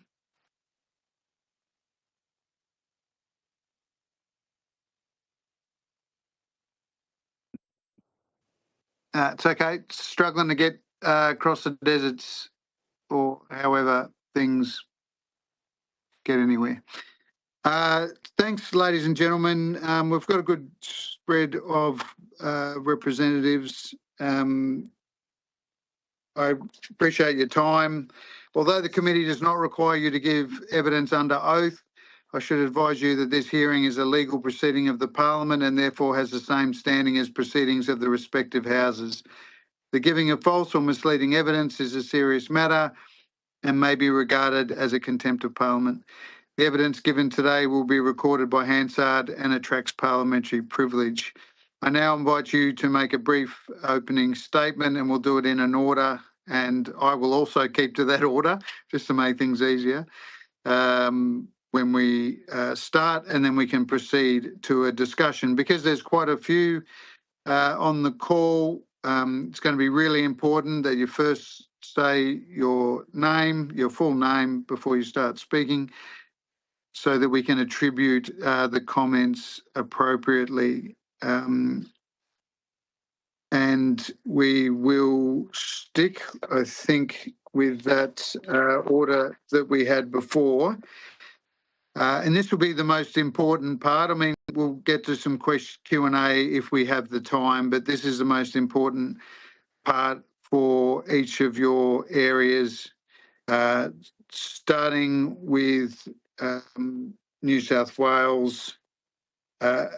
What are the main points that you want to get across to our committee and as regards to our inquiry into financial sustainability for local governments? We'll go New South Wales, Vic, SA, NT, and then WA. New South Wales. Thank you, Chair. It's Tash from Victoria, Tasmania. As flagged previously, we don't have New South Wales on the line today, so they've made a previous submission. Just on behalf of our 3 branches, can I just share that we did table an opening statement in writing, so we're really conscious that we have limited time, so we would probably like to share it, have our members be able to address yourself and any other members of the committee present. I think Helen might still be present. We'd probably like to spend the time that way rather than reading something that we've submitted already, if that suits yourself, Chair. Yeah, absolutely. Thanks, Tash. And we can absolutely do that. All it really is an opportunity to hit the major points. So we'll go to the members that you've organised to do exactly that now. Did you want to start with any one in particular? Going with your order, then if we go Victoria, South Australia, so I might throw to alphabetically to Chloe first, who is one of our delegates, as she mentioned previously, from Mansfield Shire Council. Thank you. Good afternoon, Honourable Chair, distinguished members of the committee. Thank you for the opportunity to speak. My name is Chloe Schlimitz and I'm the Asset Maintenance Officer for Mansfield Shire Council. I'm here today to advocate for a year-round undercover swimming pool in Mansfield Shire. This has been a project for a community priority for over 20 years, and as our current aquatic facility cannot meet growing demand. Many families are forced to travel 1.5 hours to Benalla for swimming lessons, and the lack of an indoor pool limits access to essential health services, especially as our population grows and ages. Beyond infrastructure, this facility would also create sustainable local jobs, including lifeguards, instructors and maintenance staff, supporting employment in the community. However, as a small rural council with limited revenue, we cannot fund this project without significant external support. Over 58% of our 24-25 Capital Works program relies on government grants, and the swimming pool project would require similar funding. This is just one example of how local councils are increasingly burdened with the costs passed down from state and federal governments. To address this, I support the ASU's recommendations, particularly recommendations 1 and 2, for better funding and support for councils. In conclusion, I urge the committee to support Mansfield in securing funding for this vital facility, which will benefit our community's health and create local employment. Thank you. Thanks, Chloe. I thought there already was a pool near where the park run's done in Mansfield there. Yeah, we do have a seasonal pool that's only open for 17 weeks of the year. We're looking for a year-round facility, so we're looking at potentially enclosing one of the swimming pools to be able to offer swimming lessons and aerobics classes year-round.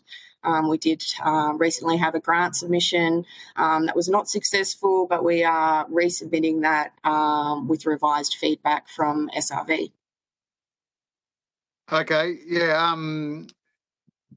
Helen Haynes, the member for Indi, was on the call before, but she had some power issues. But I can speak to her. But more to the policy point of view before we go on to other reps. So the funding, are you suggesting that funding needs to be provided for both the infrastructure from the federal government, for both the infrastructure and the ongoing costs? Because that sort of is not what normally happens. No, we're looking for infrastructure improvement only here. We've done the financials to be able to run it operationally as part of our grant application to take that all within our rates revenue budget. Without funding, it's the infrastructure improvements that we're looking for support. All right, thanks for clarifying. Next. If we can go to Tanya, please. And I would just add to what Chloe's saying. I mean, the reality of the Victorian setting is that we have. Sorry, that this is Tash. Sorry, Luke. Sorry, Chair. Yeah, like the additional strain that we have in the Victorian setting is rate capping, which is really constraining council's capacity to gather, money to be able to fund these kinds of projects. But Tanya will elaborate on some of this in the Bendigo setting. Thanks. Thank you. Thanks, Chair, for the opportunity to speak. Tanya Goddard from City of Greater Bendigo. I'm an ASU delegate and I work as a project manager within the property team. Previously, I've worked as a manager at a smaller rural council as well. I'm here to support the recommendation from the ASU that rate capping is negatively impacting jobs and services within local government, in particular within the smaller councils. It's very difficult to recruit and retain staff. We are finding, and I have personal experience of recruiting roles such as engineers to smaller council settings to provide those engineers with adequate experience that then satisfies state and other private industries to then pay those roles higher salaries than local government or local councils can offer. In particular, where local councils have a smaller rate base and therefore lower incomes, very difficult to recruit and retain. And we're seeing also limits put on pay rises through enterprise agreement bargaining processes as a result of that restriction due to rate capping. Thank you, Tanya. We have heard a lot of evidence around smaller council areas as smaller numbers of rate payers, but still needing to provide services. I would have thought Bendigo's a bigger Victorian town these days. Bendigo is a rapidly expanding regional centre for Victoria for sure. Bendigo also props up many of the surrounding rural councils in the northwestern Mallee area, or Loddon Mallee area. But still we have an expanding asset base and services to provide to our ever-expanding municipality. Yeah, so you're a growth centre, being not too far from Melbourne. Correct. Had a lot of people move to the area. Yeah, I get that. For sure. Thank you, Tanya. Back to you, Tash. Thanks. I won't take up too much time because I'm sure there's a lot of other people that want to say a lot of other things, but maybe just to augment some of the Victorian context, because we've had a couple of people who haven't been able to join us today. We're really conscious of some of those impacts of rate capping. One of Tanya's co-workers who was due to join us today, his name is Steve. He is a mechanic at Bendigo. He's unfortunately the last mechanic working at Bendigo City Council because it's really difficult to compete with the kind of wages and conditions with other, infrastructure projects and so forth. So, council wages are not keeping up. That is part of what we would like some acknowledgement from the committee, is that, services, infrastructure programs are all really important. They are only work because we have good quality, consistent, workforce that is securely and directly employed. So we want to make sure that, we are factoring into that, a secure, directly employed workforce. And that means making sure that, the funds are there, but councils are also compelled in some kind of way, for instance, like our jobs code recommendation, to ensure that, those kinds of measures are put into place, and that we keep, growing local, whether it's in a place like Bendigo or Mansfield. We experience similar things in metropolitan Melbourne in terms of just attraction and retention. And, it's unfortunate and it's completely fixable. So I'll see whether we've got time to come back to that, because there's a lot of other people that want to cover a lot of other stuff. So I'll pause here. Thank you, Chair. Thanks, Tash. So essentially the tension is that if wages aren't competitive, then someone like Steve, might go and work on a big infrastructure project where he's going to get paid a lot more in Melbourne or whatever. And then the council becomes more dependent on outsourcing that sort of work to local businesses, and that is more expensive for the council and doesn't allow the benefits of insourcing. Essentially, is that it? That's correct. And I think all the downflow of that is that, it detracts from the whole economy of the area. It's less disposable income for workers. Somebody else is making money, and it's usually a private it's always a private organisation, and it's off workers' back. So it's profit being made off workers generally being paid less and being in less secure jobs and poorer quality service to communities. So when we have members who work in areas like drainage, they know where stuff, is going to go wrong when it floods. If you have a contractor coming in and doing that kind of work on an ad hoc basis, they can't compete. I believe that some others may cover some of this, though. Yeah, no, that'll provide some good context. Thanks. Who was next?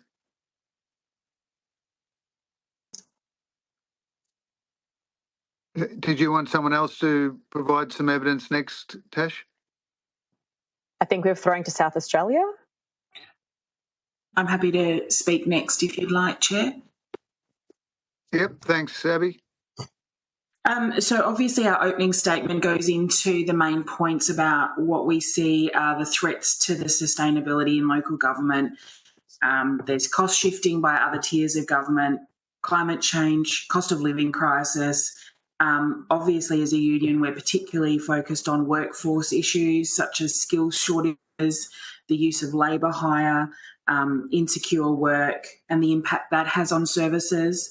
And we, as the South Australian NT branch, are obviously really alive to the unique challenges that our regional and remote councils face.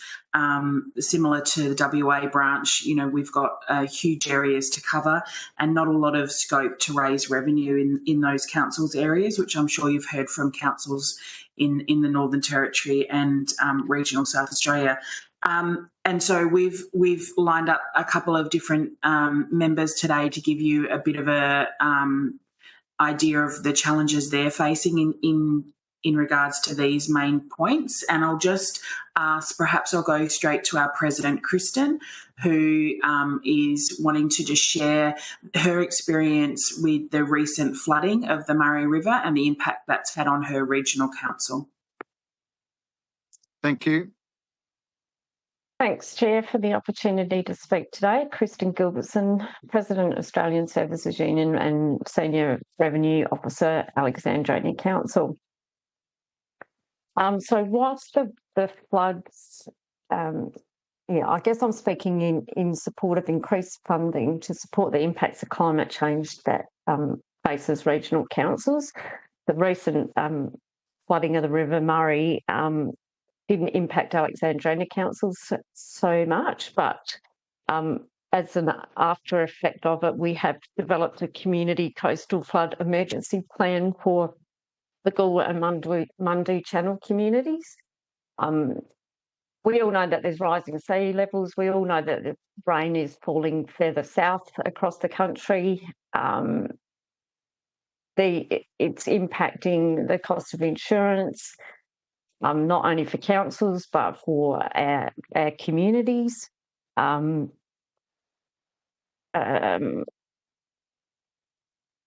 We found that when an emergency is declared by either the state or the federal government, the recovery plan is set up well. It all kicks off. But what happens when an event is when a storm event is not declared an emergency? Well, we found out in November of 2022 there was an unprecedented storm event where flash flooding due to high sea level and heavy rain saw a creek flood the township of Middleton. So 28 properties, 6 businesses, including the supermarket, the chemist and caravan park, were inundated with water. There was a lot going on with storm events in the state at the time. We did not get any support from the state emergency services. So there was no coordinated response to the disaster. There was a lack of role clarity at council to lead that recovery phase. And that led to a really heated community meeting the following February.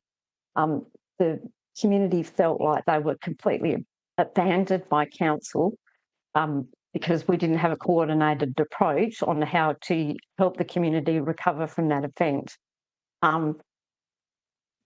So we have since got some funding for disaster resilience recovery, building resilient communities. However, the funding is 50% from the government and 50% from us.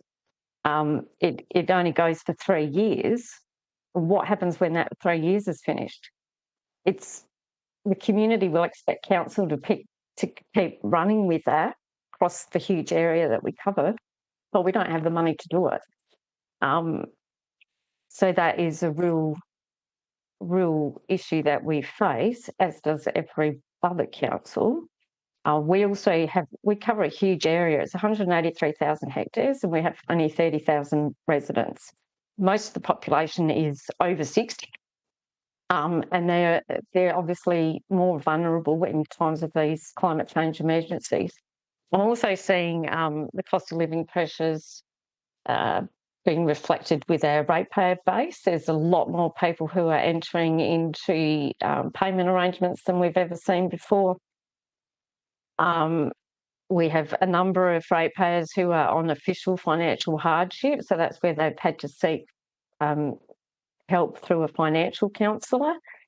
So the cost to council in debt recovery, potential Section 184 sale of properties is huge, and it's an ongoing concern.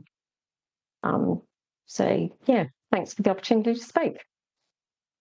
So can I just ask that disaster resilience funding, the co-funded 50-50 over 3 years, is that for like building levies and things like that that are kind of more of a one-off thing, and then after 3 years the local government just picks up the maintenance of the levies? Is that an example? It's not actually infrastructure. This funding is more about working with like Red Cross, various different state agencies and or federal agencies on how to build resilience in the communities to prepare for these events, and so that should they occur, they know what they need to do. And the community tells us that they want council in the room. They want council in the room to hear their stories and to send them in the right direction, being the closest government to those people. They expect us to be there, and if we're not equipped with the resources to help our communities through these things, then who is? Yeah, no, thank you. And if it's an older community, you've obviously got a lot of pensioners there, you were saying. Yeah. Yep, sure do. How are you holding up with the volunteers, with people who are, because they get stretched, I suppose, too, particularly if they've got families? Are you seeing a reduction in the number of volunteers? I'm not aware that there's a reduction in volunteers, but quite often what happens especially in regional areas, is we can often be impacted ourselves by these events, and then we're having to help the rest of the community through it, as well as deal with our own stress. So it's very hard to do that when you're in the same position as the people you're actually trying to help. Yeah, and this committee's previous inquiry was into roads resilience in regional areas of Australia, or regional, rural and remote areas of Australia. And so we actually went to some of those areas that were highly impacted by that flooding in South Australia, and it was pretty evident the emotional toll that it had taken on the workers in local government, who, you know, obviously wanted to look at, you know, make sure their own families were okay. Sorry, and thank you. But yeah, looking after the community and their own families. So no, thanks for that, and thanks for the work you do on local government. Next from South Australia or NT? Yeah, thank you, Chair. I just want to highlight the fact that South Australia is quite unique in regards to our workforce. We have maintained a no force redundancy across the sector in all but 3 councils. And so it puts a bit of a unique spin on the workforce issues that we have here. And what we're seeing is management becoming quite creative in ways they can get around that. And obviously we've fought long and hard for a no force redundancy clause in there in all the 69 agreements that we have. And so I'd just like to call on our Vice President, Maggie Lestrange, just to speak to that for a little bit. Thanks. Before we do go to Maggie, Abby, firstly, thanks for getting some people together when I was in Adelaide to have a yarn. Secondly, there's no capping, is there? Rate capping in South Australia. That's correct. We managed to block that. Yeah. So maybe, and as a result, it'd be interesting to find out. Maybe I can go through the Local Government Association about what the trend has been in South Australia with rates. Maggie. Thank you, Luke. Through the chair, my name is Maggie Lestrange, and I'm, as Abby said, Vice President, one of the Vice Presidents of the ASU SANT branch. I've worked at the City of Teaching Gully for over 30 years, having just retired late last year, but I'm still in touch with a lot of employees there. What we're saying is, as Abby referred to before, a lot of, because we've got this no force redundancy clause in our EBA, there's a really high usage of fixed term contracts and labour hire. And there's particularly a lot of labour hire use in the library. When you go to the library these days, you can see less and less staff on the floor than what there used to be. The numbers of staff across the organisation has dramatically reduced. They're also deliberately leaving vacancies unfilled.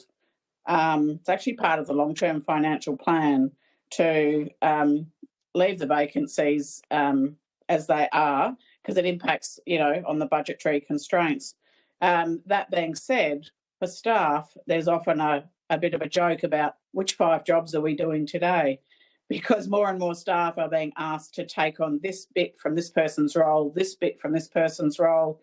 And even when I was in there yesterday, chatting with staff, they're clearly really stressed with the amount of stuff they have to manage. Increased workloads, the stress, the morale, the culture of the place, you know, those kinds of things across the board have an adverse impact on staff. And of course, that has a massive impact on the community and local services. People are finding it harder and harder to access services through local government because of the budgetary constraints. And it's really the long-term sustainability, the impact of this is absolutely massive. And it's such a worthwhile tier of government in terms of that tier of government that's closest to the people. That connection they have with their communities puts local government in a, in a good position to make those connections and really enhance them. And so we, seek your support around this to make a difference to our local communities. Thank you, Luke. Thank you, Maggie. Yeah, points well made. Is that the case? We've heard a lot of evidence about not being able to attract a workforce, but you're referring to a management decision to deliberately not advertise for people to fill those roles? Yeah, they leave the vacancies open for quite some time, and they'll say, look, we're looking at it, we're reviewing that department, we're reviewing that team. They don't necessarily fill it in time, and they see how it bumbles along. It's often a very unfulfilling experience for customers, and it's not a good experience for staff either. You see more and more disgruntled ratepayers because they can't get the service or even a response to questions that they want. And instead of having a kind of high standard to, provide customer service, it's kind of mediocre or even low is actually the new level. And there isn't that kind of wanting to do their best for everybody. It's actually pretty average now. And I know that's across the board. But I think it's seeing that go downhill in local government, particularly over 30 years, that gives you a chance to see that timeline and that, that longitudinal stuff. And the quality has really demised probably, in the last 5 years or so, which is a shame to see because local government's just, that great tier of government that can do so much. Thank you, Maggie. Not filling vacancies is no good. Yeah. Appreciate your evidence. Abby, did you have someone else? Yeah, we've got two more speakers, Chair. I'll throw to Sam, who works at the City of West Torrens, and Sam can speak a little bit more about workforce pressures and shortages, expand on some of the things Maggie was just talking about. Thank you. Thanks, Abby. Thank you, Chair. Sam Katisti, City of West Torrens, Coordinator, City Work Services. I've been in local government about 15 years. Of the last 5 to 10, what we're observing is that in local government, we're struggling to attract and retain talented staff, not only for those to deliver on the ground, but those in engineering, town planners, in the community centres, because there's a very strong competition for those skills. And what we're finding, people aren't seeing local government as the employer of choice. Years ago it was, because there was that flexibility, working hours, 9-day fortnight and so forth. But now we're finding that the private sector is offering that and a little bit more. Councils, even though in South Australia we can't rate cap, it's not palatable to the residents in our community for us to be trying to put up our rates to the level that the private, to offer the same money as the private sector. So we're finding we're losing a lot of skills. And whenever there's an issue, and I believe it happens across Australia, if there's an issue in our community, the first point of call is always the local government, call the council, issue with a tree, neighbour, development, flooding, stormwater, even some instances it's not council. However, we are the easiest, we're closest to our communities. So we're finding it's an issue for us as well, aging workforce. We're all in the majority, mid-50s, next 5 to 10 years, going to be a huge number of us retiring. And unfortunately, council hasn't had the resources to be training new staff, attracting, retaining, that succession planning. And it's a funding issue. Unfortunately, people look at conditions and the money that's available, and there's a lot more pressure on local government to do more with less. So I'm advocating additional funding and support so we can attract, retain, develop, and make local government again an employer of choice. Thanks, Sam. How many apprentices have you got in your council? We've got, out of a workforce of 80, we've got 4. I've 2 in my civil area, trainees, first years, and there's a couple in the ARB team. We would love to have up to 12, unfortunately, again, because of our budgetary constraints, we can't have any more than that. Sorry, did you say 2 trainee arbor, what are they called? Arborists, yes. Arborists. Yeah, trees. Yeah. And what were the other 2? In civil construction. So you still do most of your own civil construction? We do a lot of our civil construction. We do our stormwater maintenance and install. We do new works. We do curb and water table, footpaths, brick paving, road repairs, all the tree maintenance from planting, pruning, block pruning, watering. So do you look after the waste area? Waste, we do. I have cleansing, which is the road sweepers, and we've got a small street tidy truck that does our parks and reserve, the bins, and any that our contractor misses or doesn't get to. But we're finding pressure there as well, because in South Australia, the state government has a system where our dumping costs go up every year. But who does the pickup, who runs the garbage trucks? Is that outsourced by council or are they employees? Some councils do it in-house and others outsource. The City of West Torrens, we outsource. We have a contract with a private contractor. Other councils have managed to get together and they've set up a couple of entities. One is East Waste. Now that does 5 councils, metro councils, and Northern Waste, and that does 3 or 4 councils in the northern part of metro. Right, yeah, I've just taken some other evidence where it's becoming quite a large part of the budget is providing those services to people. So there's obviously different ways to do it, in-house and contracted. So there's a combination is what you're saying. Yes, yeah. And it's the dumping fees, because the council, a few country ones would own their own waste facilities.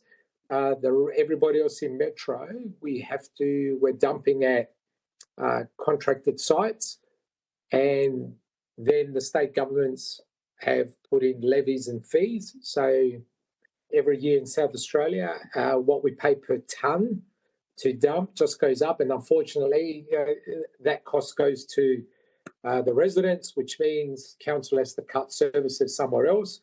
So we don't, implement excessive rate increases. Yeah, understood. Thanks, Sam. Thank you. Anyone else from SANT? I noted that we had. We've got John from Alice Springs, who is the final SANT speaker. Thanks. And then just checking, we've still got, is it Tom from WA? So we've got someone from WA? Yeah. All right, John, how are you? Yeah, doing well. John Chisholm, McDonnell Regional Council. I'm the Learning and Development Coordinator. So, although I'm currently in Alice Springs, McDonnell Regional Council is not Alice Springs. We kind of surround it. Alice Springs is our Australian Capital Territory if we're New South Wales. I get that. We're a very large council, slightly larger than the state of Victoria, with a population of around 7,000 residents. So, as you can guess, there's a lot of costs in relation to the distance, and not an awful lot of ratepayers. So we're heavily reliant on other funding sources. So there's a few things that I want to flag in terms of how things operate in local government, particularly in this area. One that I'm going to bring up first is the fact that our entire Directorate of Community Services is pretty much dependent on recurring funding. So all of the staff in that directorate are on, for the most part, 3-year rolling contracts. So there's an awful lot of insecurity that comes along with that. And in a town, people living in Alice Springs and travelling out to the regions for work. Housing rentals are incredibly expensive in Alice Springs, but people are trapped in a rental market because it's very difficult to get the home loan when you're on rolling contracts. So in a housing crisis, that's problematic. It's also problematic in that those 3-year contracts, the people who have them in year one have a 3-year contract. Somebody leaves halfway through that contract. The next person has a 1.5-year contract, making it even harder for them to convince the bank that the job exists. Now, on top of that, I mean, every single department within community services are working on different contract providers and different funding arrangements coming from different, federal or territory governments. So we end up with situations, for example, at the present time, all of our youth workers living in the remote communities, their contracts expire on the 31st of December. Now, those should have been renewed, some time ago, but the funding agreements are not through yet. We're not seeing them; they're not signed. We are not, at this stage, guaranteed that those renewals are coming through, that those people will be re-employed, that we will be the people who get that funding. Which then brings us to problems. There's been so much talk recently about problems with youth in Central Australia, and there's a lot of pressure on us in the upcoming school holidays to be providing very thorough school holiday programs in each of the remote communities. But what happens come December 31st? Do we plan school holiday activities that go until December, and then money comes through? Okay, right, let's all get everybody back on board. Well, we can't do that. Those school holiday programs need to go through till the end of the school holidays. So council needs to dip into its pockets and start paying those people out of our pretty well non-existent rates money, in order to make sure that those programs are going to happen through that time. If that money does come through, which we still hope it will, and those contracts are extended, well, we're getting very close to a Christmas shutdown. Are we going to have the directors on deck to sign those new contracts? Are we going to have the HR people on deck to get them out to the people in the remote communities in order for those things to continue? So there's a lot of insecurity. Thanks, John. That's a point well made. I'm going to lose my other, because we've just gone a bit over time, but I want to hear from Tom from WA as well. But we're going to lose Tracy from WA shortly, so we'll go to him in a sec. But get what you're saying, John, and if you could give us a breakdown of McDonald local government area, the breakdown of your rates. So what percentage of that is covered? What percentage of your total revenue is from rates, and what is covered by grants? Just because that'll give us a good example of one of our more remote council areas and their dependents. Yep. So, but I just need to go to Tom straight away, because when we lose Miss Roberts, then it's just me and we lose our sub-quorum. So I'll have to end the hearing. So quickly to Tom. Thank you, Chair. I see that Jill's changed location. Jill might be able to dial in now, but just quickly want to reiterate what some of the other people have said, that yes, local government is the closest element of government to the community that we serve, and they expect a lot from us.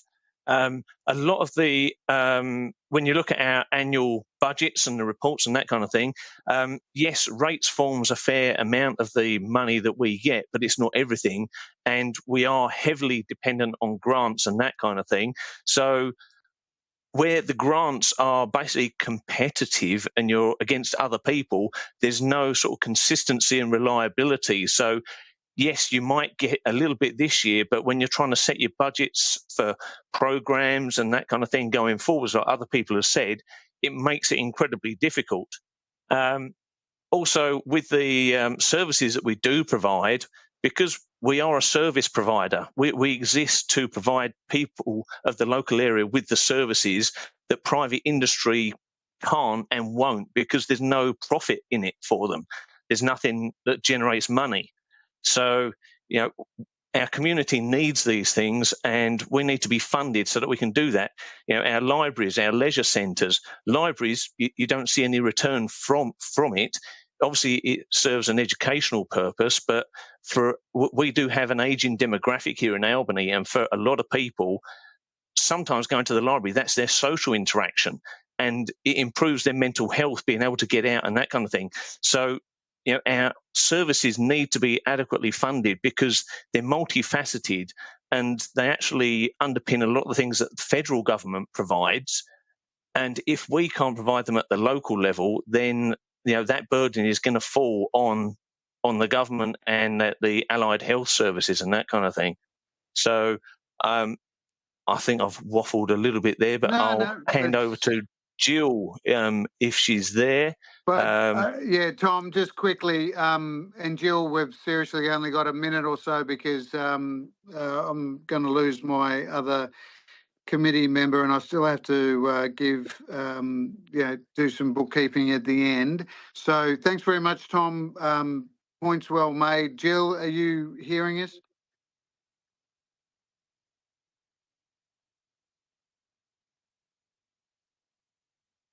Ladies and gentlemen, because we are, what I'll do is if Jill is able, because I've asked John to send us in some information, and I'll accept from Jill if she wants to send in the points she was going to make to the committee, then we can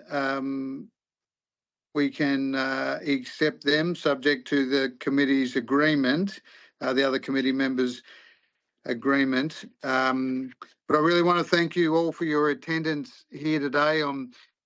We went a bit over time, but I really wanted to hear from everyone. I'm sorry Jill didn't have a good connection, but as I said, I'm happy to take some points from her as additional submission, or from WA ASU, covering off on what Jill... Sorry to interrupt, Chair. I think we do have somebody else from WA still on the line. If Karen Colley is still there, I think I can see her. Yeah, I'm still here. Yep. Yeah, the problem is that timing. The problem is that we're going to lose another. We can't continue the hearing without myself and one other. I'm about to lose that other person. So, Karen, if you want to, in 1 minute, sum up your main point, please. Thank you, Chair.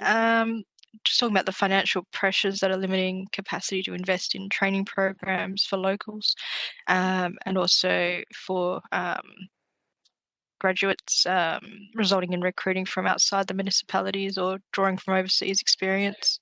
Federal funding will support competitive wages and benefits for local government employees, helping to attract and retain skilled professionals in the public service. Hopefully we can support quality and qualified recruitment. Thank you. No, thank you, Karen. And there's some recurrent themes around that we've definitely got from you all. And again, I really appreciate your time today.